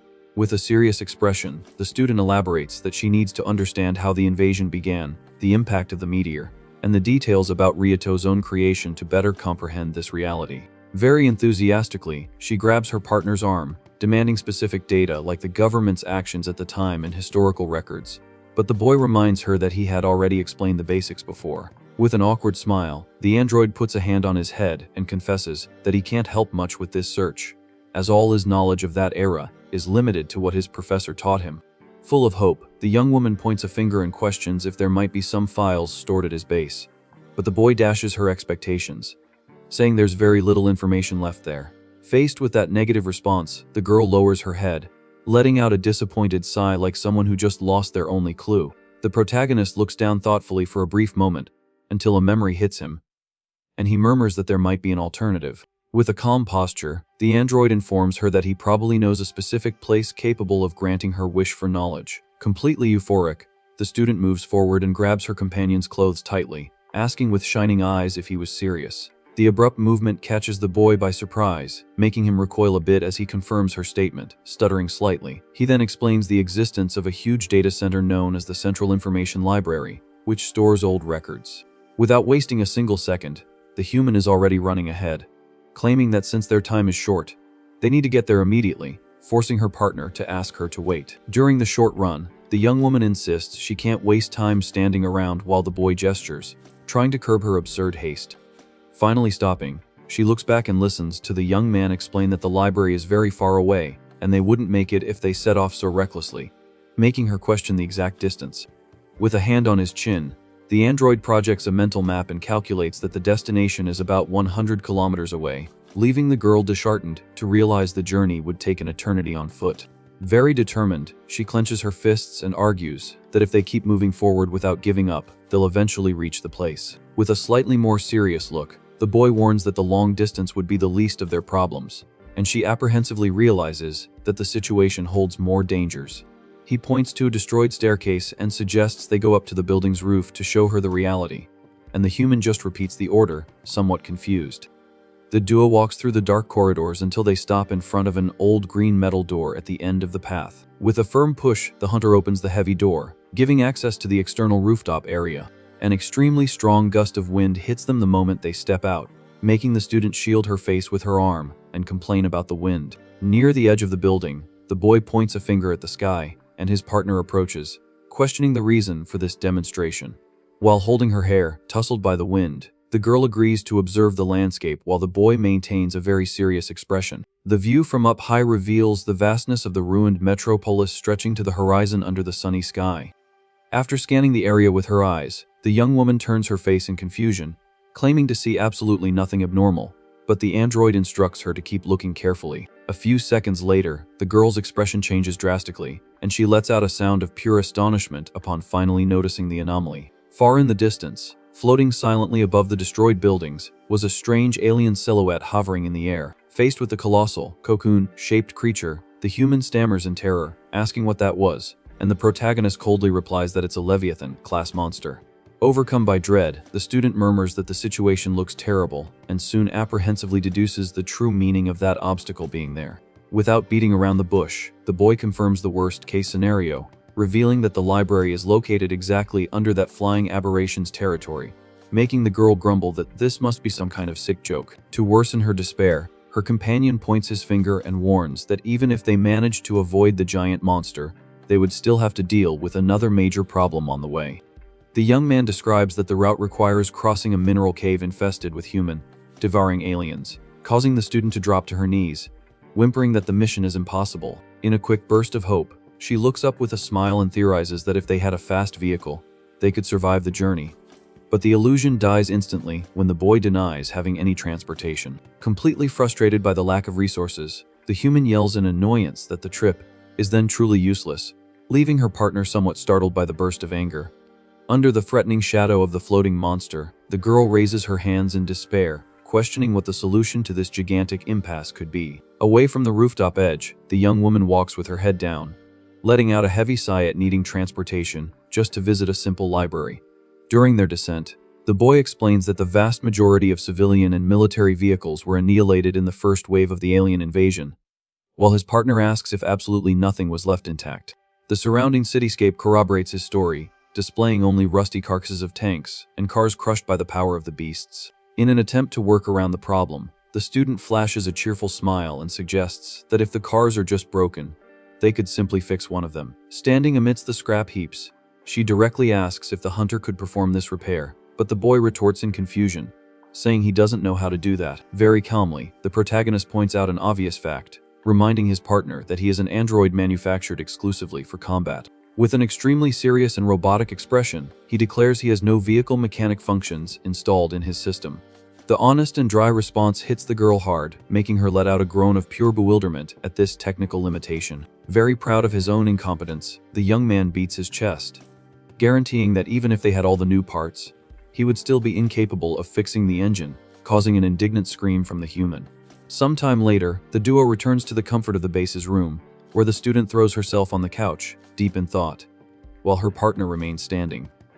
With her chin resting on her hands, she murmurs, reflecting on the lack of a solid plan and wonders if the best option wouldn't be to just keep searching the desert for something that works. Suddenly, the android gives a small jolt, remembering a crucial detail and mentioning the existence of a duo of travelers who were in a truck.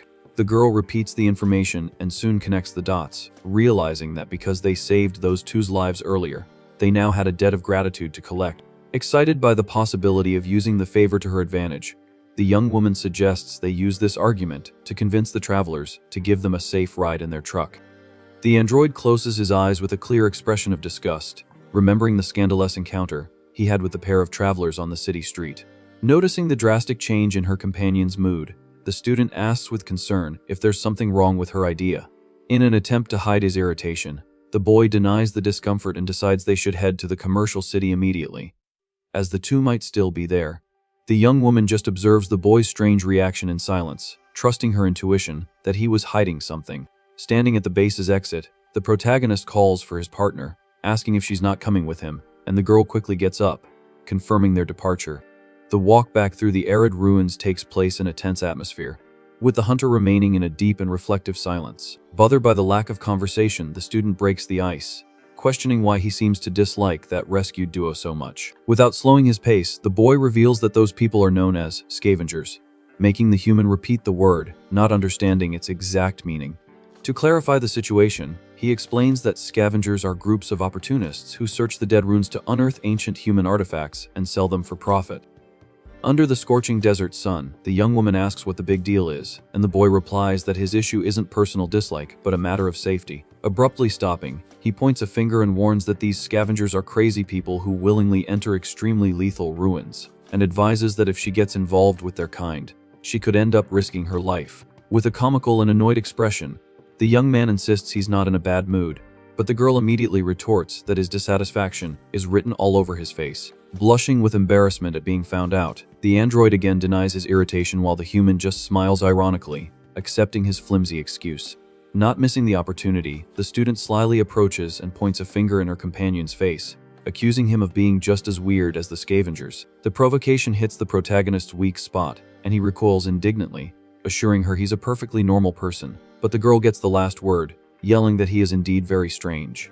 The accusation hits the android like a physical blow, making him freeze completely in the middle of the street as an aura of depression envelopes his body. Leaning back in a dramatic pose, the boy just repeats the word weirdo several times with a drawn-out tone of pure suffering. Soon, he collapses to his knees on the ground, slapping his hands on the dirt while the young woman tries to console him, asking him not to be so down over a simple comment. Gesturing with her hand, the human argues that he spends his days hunting aliens on his own, an attitude no other android in that world has. With an understanding look, she concludes that this lonely and dangerous routine is indeed a very weird attitude, and the boy melancholically agrees with her logic.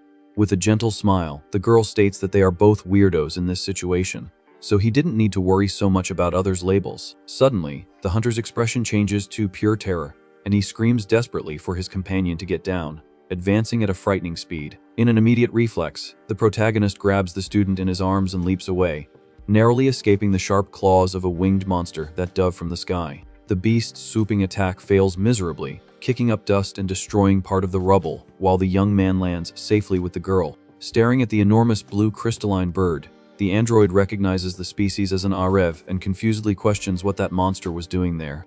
With an analytical gaze, the boy reflects that this specific creature should only inhabit the frigid regions much farther north on the continent. The gigantic beast lets out a shrill and deafening screech that echoes through the ruined buildings as it threateningly flaps its large wings. Faced with the monster's atypical behavior, the protagonist narrows his eyes, deducing that the creature's presence here couldn't be a mere coincidence. The face of the fearsome alien commander flashes in the boy's mind, raising the dark suspicion that this could be the work of an enemy executive, but he quickly shakes his head, deciding to focus only on the current battle. Without losing his calm, the young man orders Seina to stay hidden in a safe place, and the girl promptly agrees as he advances with firm steps towards the confrontation. With a focused and implacable gaze, the protagonist accumulates a dense destructive energy in his right hand, firmly declaring that he wouldn't let the beast lay a single finger on Seina. Completely furious, the immense blue bird dives at high speed, aiming its sharp claws directly at the lone hunter. Preparing his combat stance, the young man concentrates even more power and declares loudly that the winged aberration would become just another experience point for him. The impact is violent, but the android blocks the creature's deadly claws, using only the absurd resistance of his own forearms. The collision of forces generates a strong shockwave that sweeps away the dust and shatters the stone ground around the two combatants. Maintaining his impenetrable defense, the boy sarcastically praises the beast's strength but warns that the monster's decision to attempt a direct attack was a fatal mistake. In an extremely swift move, the young hunter grabs the bird's scaly leg with crushing force, preventing any chance of escape. Without giving the creature time to react, he points the glowing palm of his free hand at close range towards the enemy's gigantic body. The cry of the Destar cannon echoes through the ruins, firing a gigantic beam of blue light that pierces the heavens and instantly obliterates the alien bird. After the complete annihilation of the threat, the protagonist observes the crystalline debris falling gently while letting out a sigh of a job well done. Staring at the blue feathers floating on the breeze, he murmurs with concern about the weirdness of finding an Arev in this region and wonders what is happening in the world. Coming out from her hiding spot behind a rock, the student asks apprehensively if her companion is okay, and he quickly confirms, suggesting they resume their interrupted conversation. The sudden transition from a deadly fight to a casual chat leaves the girl a bit lost, and she makes a sound of confusion, trying to follow his train of thought. Getting back on track, the young woman smiles gently and explains that although he is indeed a bit strange, he has never done anything that could truly hurt her. Making peace signs with her hands, she concludes her thought by stating that even if the Scavengers are very weird people, there would be no danger at all as long as she was with him. The human's kind and trusting words leave the android momentarily speechless, and he agrees in a somewhat goofy manner.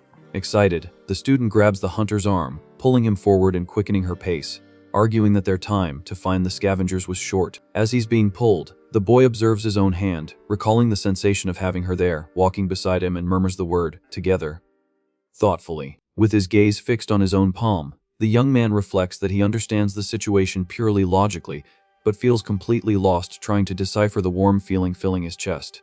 Further ahead, the girl shouts, calling for her distracted partner and telling him to hurry up, snapping him out of his trance and making him run to catch up. Sometime later, the duo finally crosses the immense gates of the android city and enters the bustling main avenue filled with pedestrians.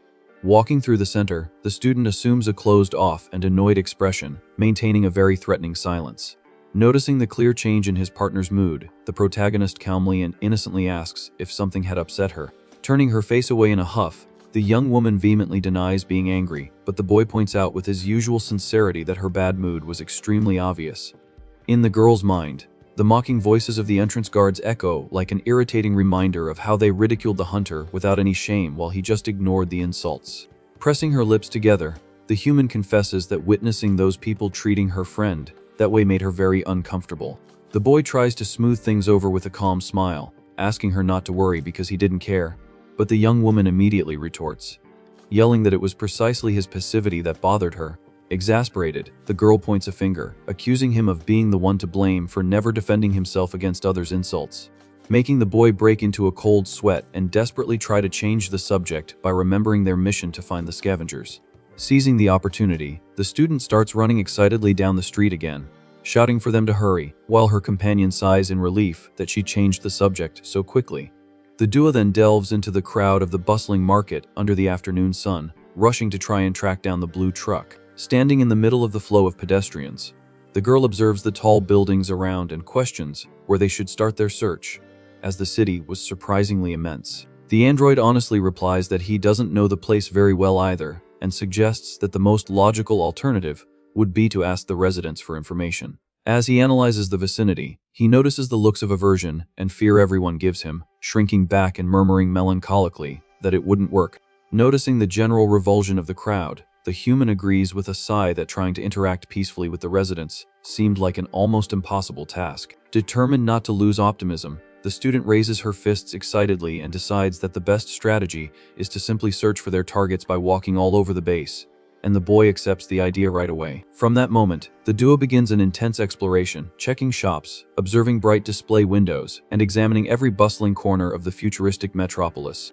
After a long and tiring walk through the main thoroughfares, they finally pause in the middle of an empty square to catch their breath. With a serious expression, the young man concludes that after so much effort with no results, the Scavengers had probably already left the city to explore another dead region. In an attempt to re-evaluate their steps, the hunter turns his head, calling for his partner, and suggests they return to the entrance gate to restart the search systematically.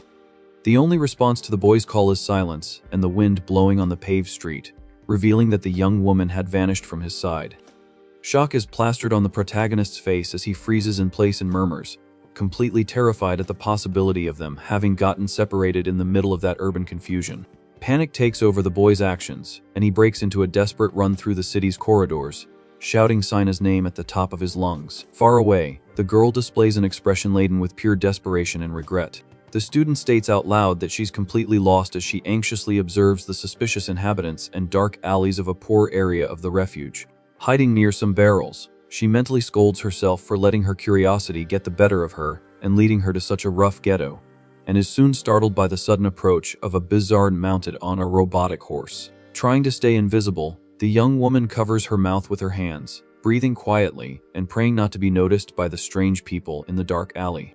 Overcome by survival instinct, she leaves her hiding spot and starts running through the narrow streets, repeating to herself that she needs to find her companion as quickly as possible. Her escape plan is brought to an abrupt halt when a heavy metal boot steps firmly right in front of the girl, cutting off her path. The human freezes in her tracks and her eyes widen, feeling a chill down her spine at the mysterious figure blocking the street.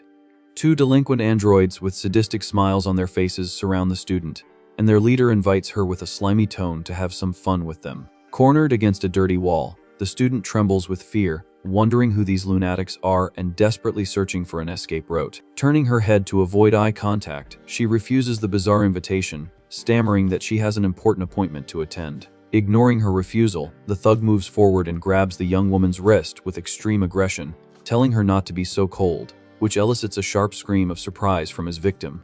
As the girl struggles and demands to be let go, the delinquent laughs cruelly at her useless resistance while his accomplice celebrates his boss's feat, claiming that since he's a combat android, fighting against his brute force was completely futile. Pulled closer to the disgusting goons, the girl closes her eyes tightly, quietly begging for help and calling Rito's name in desperation.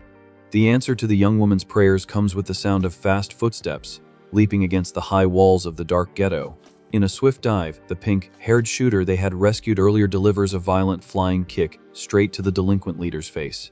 The crushing blow sends the thug flying, making him collide violently with the cement ground and kicking up a dense cloud of dust and rocks. Still stunned and holding her wrist, the student blinks a few times, processing the rescue, and immediately recognizes the girl from the truck. Striking a stylish superhero pose with a friendly smile, the pink-haired traveler greets the human and asks what such a normal girl was doing alone in such a dangerous area. Her voice trembling, the student takes a few steps back, stammering in front of the criminals, completely terrified. A colossal, flaming aura appears behind the rescuer, projecting a monstrous and threatening silhouette that instantly frightens the thugs.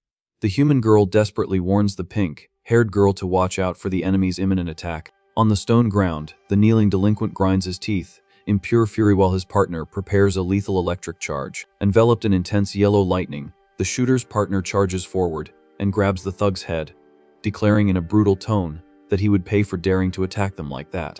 The burst of electricity detonates violently against the floor, raising a curtain of smoke and making the delinquent scream in agony under the crushing force of the attack. Baring her sharp fangs with a demonic smile, the pink-haired shooter sadistically laughs at the enemy's pain, mocking the deplorable state he was in. Maintaining a grim expression, she squeezes the defeated thug's neck and asks in a chilling tone if he enjoyed the extreme punishment. The pink-haired girl's large companion dryly warns that the girl should get away from there quickly, while the shooter complains that she thought a turtle would be faster than him. Watching from the top of the stairs, the human gasps in surprise as the two travelers throw a spherical bomb into the alley, announcing that the final cleanup was about to begin. The explosive detonates in a deafening flash, spreading fire across the walls and sending the delinquents flying as the duo calmly walks away from the blast. With the mess sorted out, the pink-haired shooter turns to the girl in a friendly manner and asks if they shouldn't leave now, and the student just agrees, murmuring and stammering. Walking through the now empty alley, the human shyly praises the traveler's combat skills, who retorts by promising the thugs wouldn't get away with it in their next encounter.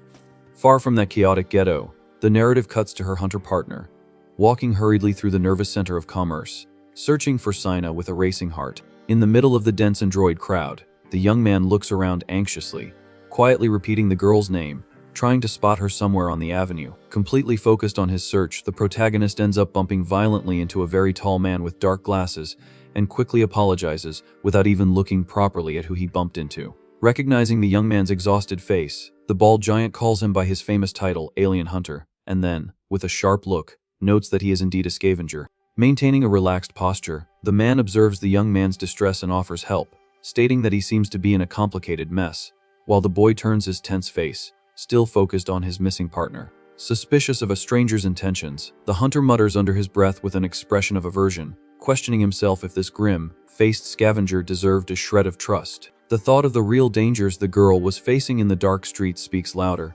making the young man swallow his pride and reluctantly accept help for her sake.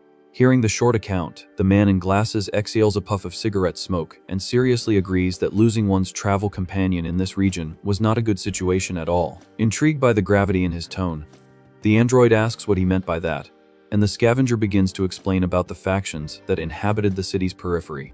The bald man describes that there are banished delinquents and savage types living hidden in the sewers, reinforcing that if the human fell into their hands, the rescue would be very complicated. Desperation takes over the boy's face as he yells for them to start the search immediately before it's too late, but a shrill voice interrupts the urgency, calling the scavenger by the name Gran. With an ironic smile, the big man notes that luck has come knocking as the young man quickly turns his neck and freezes upon seeing Seina walking, safe and sound, alongside the pink-haired girl.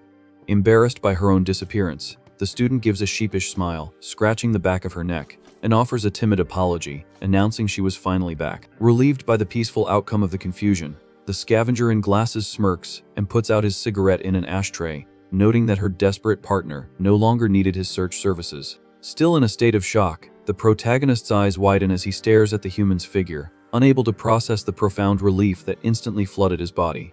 Displaying an exaggerated curiosity, the pink-haired traveler points a finger, asking who the lone hunter was who was about to pull his hair out over her disappearance. Overcome by repressed emotions, the boy lowers his face, clenches his fists tightly, and takes a deep breath before taking any drastic action in the middle of the street. In an intense and unexpected show of affection, the android hugs the girl, holding her firmly against his body and murmuring with genuine relief how grateful he is that she's safe. Completely caught off guard by the public intimacy, the young woman blushes violently, gently pushing her partner away while stammering and yelling, questioning what he was doing. The boy quickly steps back from the contact, raising his hands in apology and explaining, stumbling over his words, that the profound relief of finding her alive impulsively took over his actions. Still red with embarrassment, the human covers her face with her hands, grumbling that sudden, affectionate actions like that were a tremendous injustice and a cowardly move on his part. Her partner listens to the scolding in silence, noticing the girl's nervousness, and agrees, calmly stating that as long as she was unharmed, that was the only thing that really mattered right now. Feeling guilty for all the chaos she caused, the student offers a sincere apology for causing so much unnecessary worry, while the boy guarantees with a determined look that he would never take his eyes off her in dangerous places again. Regaining her demanding posture, she points a finger at the hunter's chest, establishing the rule that this type of sudden contact should not be repeated. The young man, accepting the scolding without question, just naturally confirms the agreement. Indignant at his lack of tact, the girl gestures hysterically, explaining that the problem was the unannounced hug, not the need for a prior form, but he tilts his head, finding all this complication irrational. Watching the argument from the sidelines, the bald scavenger sighs, calling the cute little couple irresponsible and cracking an ironic joke about getting a room since their love scene was drawing a lot of attention. The pink-haired girl, laughing openly, reinforces the mockery, suggesting they continue their sappy little scene elsewhere. The commotion then moves to the outdoor area of a charming cafeteria in the city center, illuminated by the afternoon sun shining on the tables and colorful umbrellas. Seated in wicker chairs with cold drinks on the tables, the atmosphere calms down, and the pink-haired shooter cheerfully suggests it's time for the quartet to formally introduce themselves. With a hand on his chin, the scavenger in dark glasses introduces himself as Loop, and then points to his short partner, introducing her as Glans, concluding the introductions by greeting the famous hunter. Maintaining his usual cold formality, the protagonist says his own name and discreetly points to the student, introducing Seina to the group. After the introductions, Loop adopts a business-like tone and gets straight to the point, asking why the duo was looking for them so desperately in the middle of the market. The human swallows hard at the direct question, while the shooter Glans raises her glass with a suggestive smile, teasing the android to reveal the true interest behind their relentless search. The pink-haired shooter laughs sarcastically, asking if the lone hunter had changed his mind so quickly about not wanting their help, while the human just watches the exchange of barbs in silence. With a cold and direct gaze, the young hunter ignores the provocation and gets straight to the point, openly declaring that he needs a ride in their truck to get to the legendary information library. The mention of the dangerous destination makes the scavenger Loop spit out his drink in shock and state that the hunter must be either very brave or very dumb, questioning if he knew exactly what inhabited that abandoned place. Completely shocked by the suicidal audacity, the large bald man comments to his partner that this kid must be a total idiot to want to go there.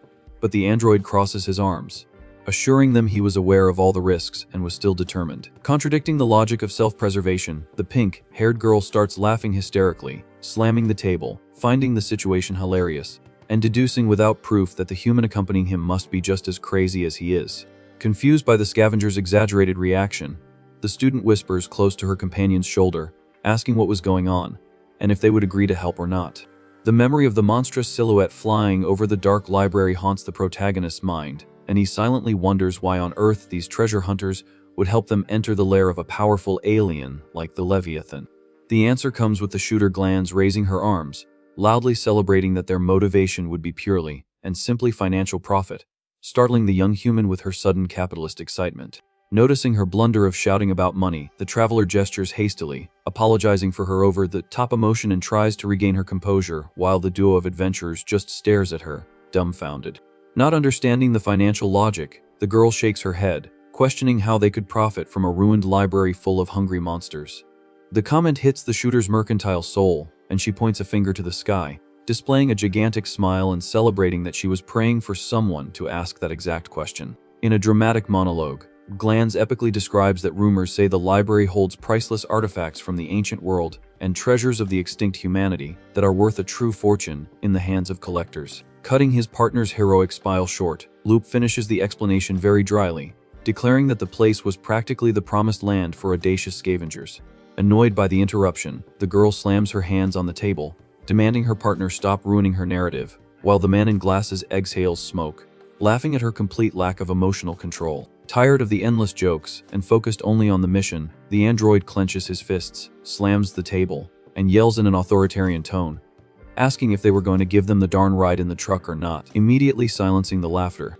Faced with the intimidating pressure, the pink-haired traveler yields with a wide smile, confirming in a cheerful tone that they would have no problem taking the duo to their destination. Extremely happy and relieved, the girl turns to her companion, grabbing his shoulders and celebrating the success of the negotiation, while he agrees with a contained, slight smile. However, the excitement is soon interrupted when the shooter points a finger, raising a caveat that makes the two of them recoil with worried expressions. Assuming a posture of someone who sets the rules, the pink-haired girl crosses her arms and coldly decrees that the trip wouldn't be free, establishing the harsh reality of the scavenger world. Staring at the traveler with a suspicious look, the hunter murmurs to his partner about his intuition that this wouldn't be easy and demands to know the exact condition the duo wanted to impose.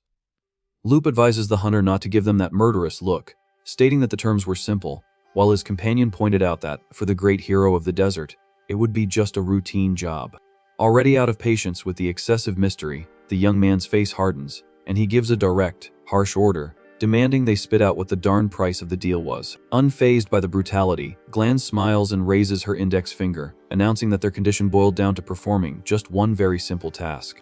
Clapping her hands in a pleading and dramatic gesture, the shooter proclaims that their request for the famous monster slayer was to carry out an alien hunting mission on their behalf. The large bald man joins the conversation, detailing that a troublesome alien has taken up residence in an old excavation area, completely halting the scavengers' work, and promises the ride in exchange for clearing the place out.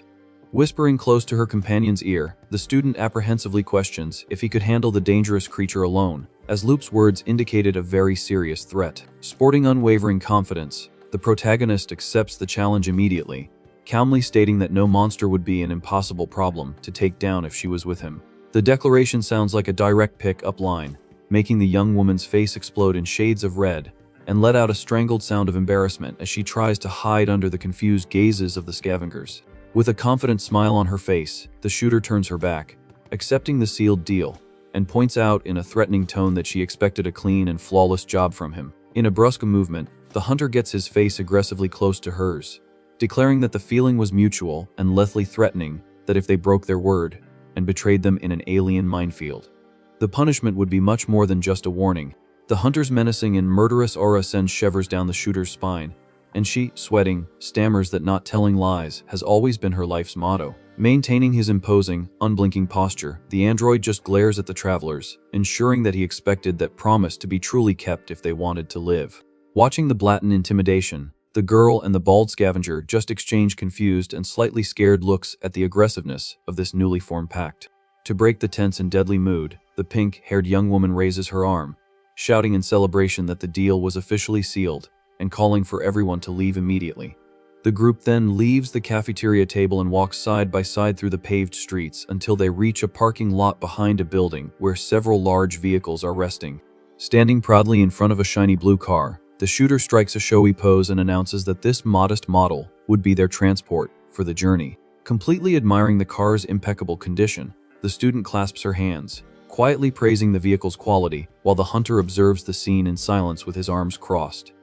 The large man quickly opens the side door, and the shooter hurries the group, shouting for everyone to get in the car before they waste any more time. As soon as everyone is on board, the immense armored gates of the underground garage open, and the blue car speeds off directly into the dangerous terrains located beyond the protective walls. The narrative cuts to a scene of heavy boots stepping on debris-covered ground, indicating the presence of people observing the dead area up close. The pale, bruised face of the delinquent, who was humiliated in the alley hours ago, appears in the dark, showing a furious gaze and a sadistic desire for revenge against the shooter. With his body still enveloped in the residual sparks from the attack, he cracks his knuckles, commanding a huge gang of exiled criminal androids in the shadows, and, in a furious tone, orders everyone to advance with relentless violence, preparing a deadly ambush against their targets.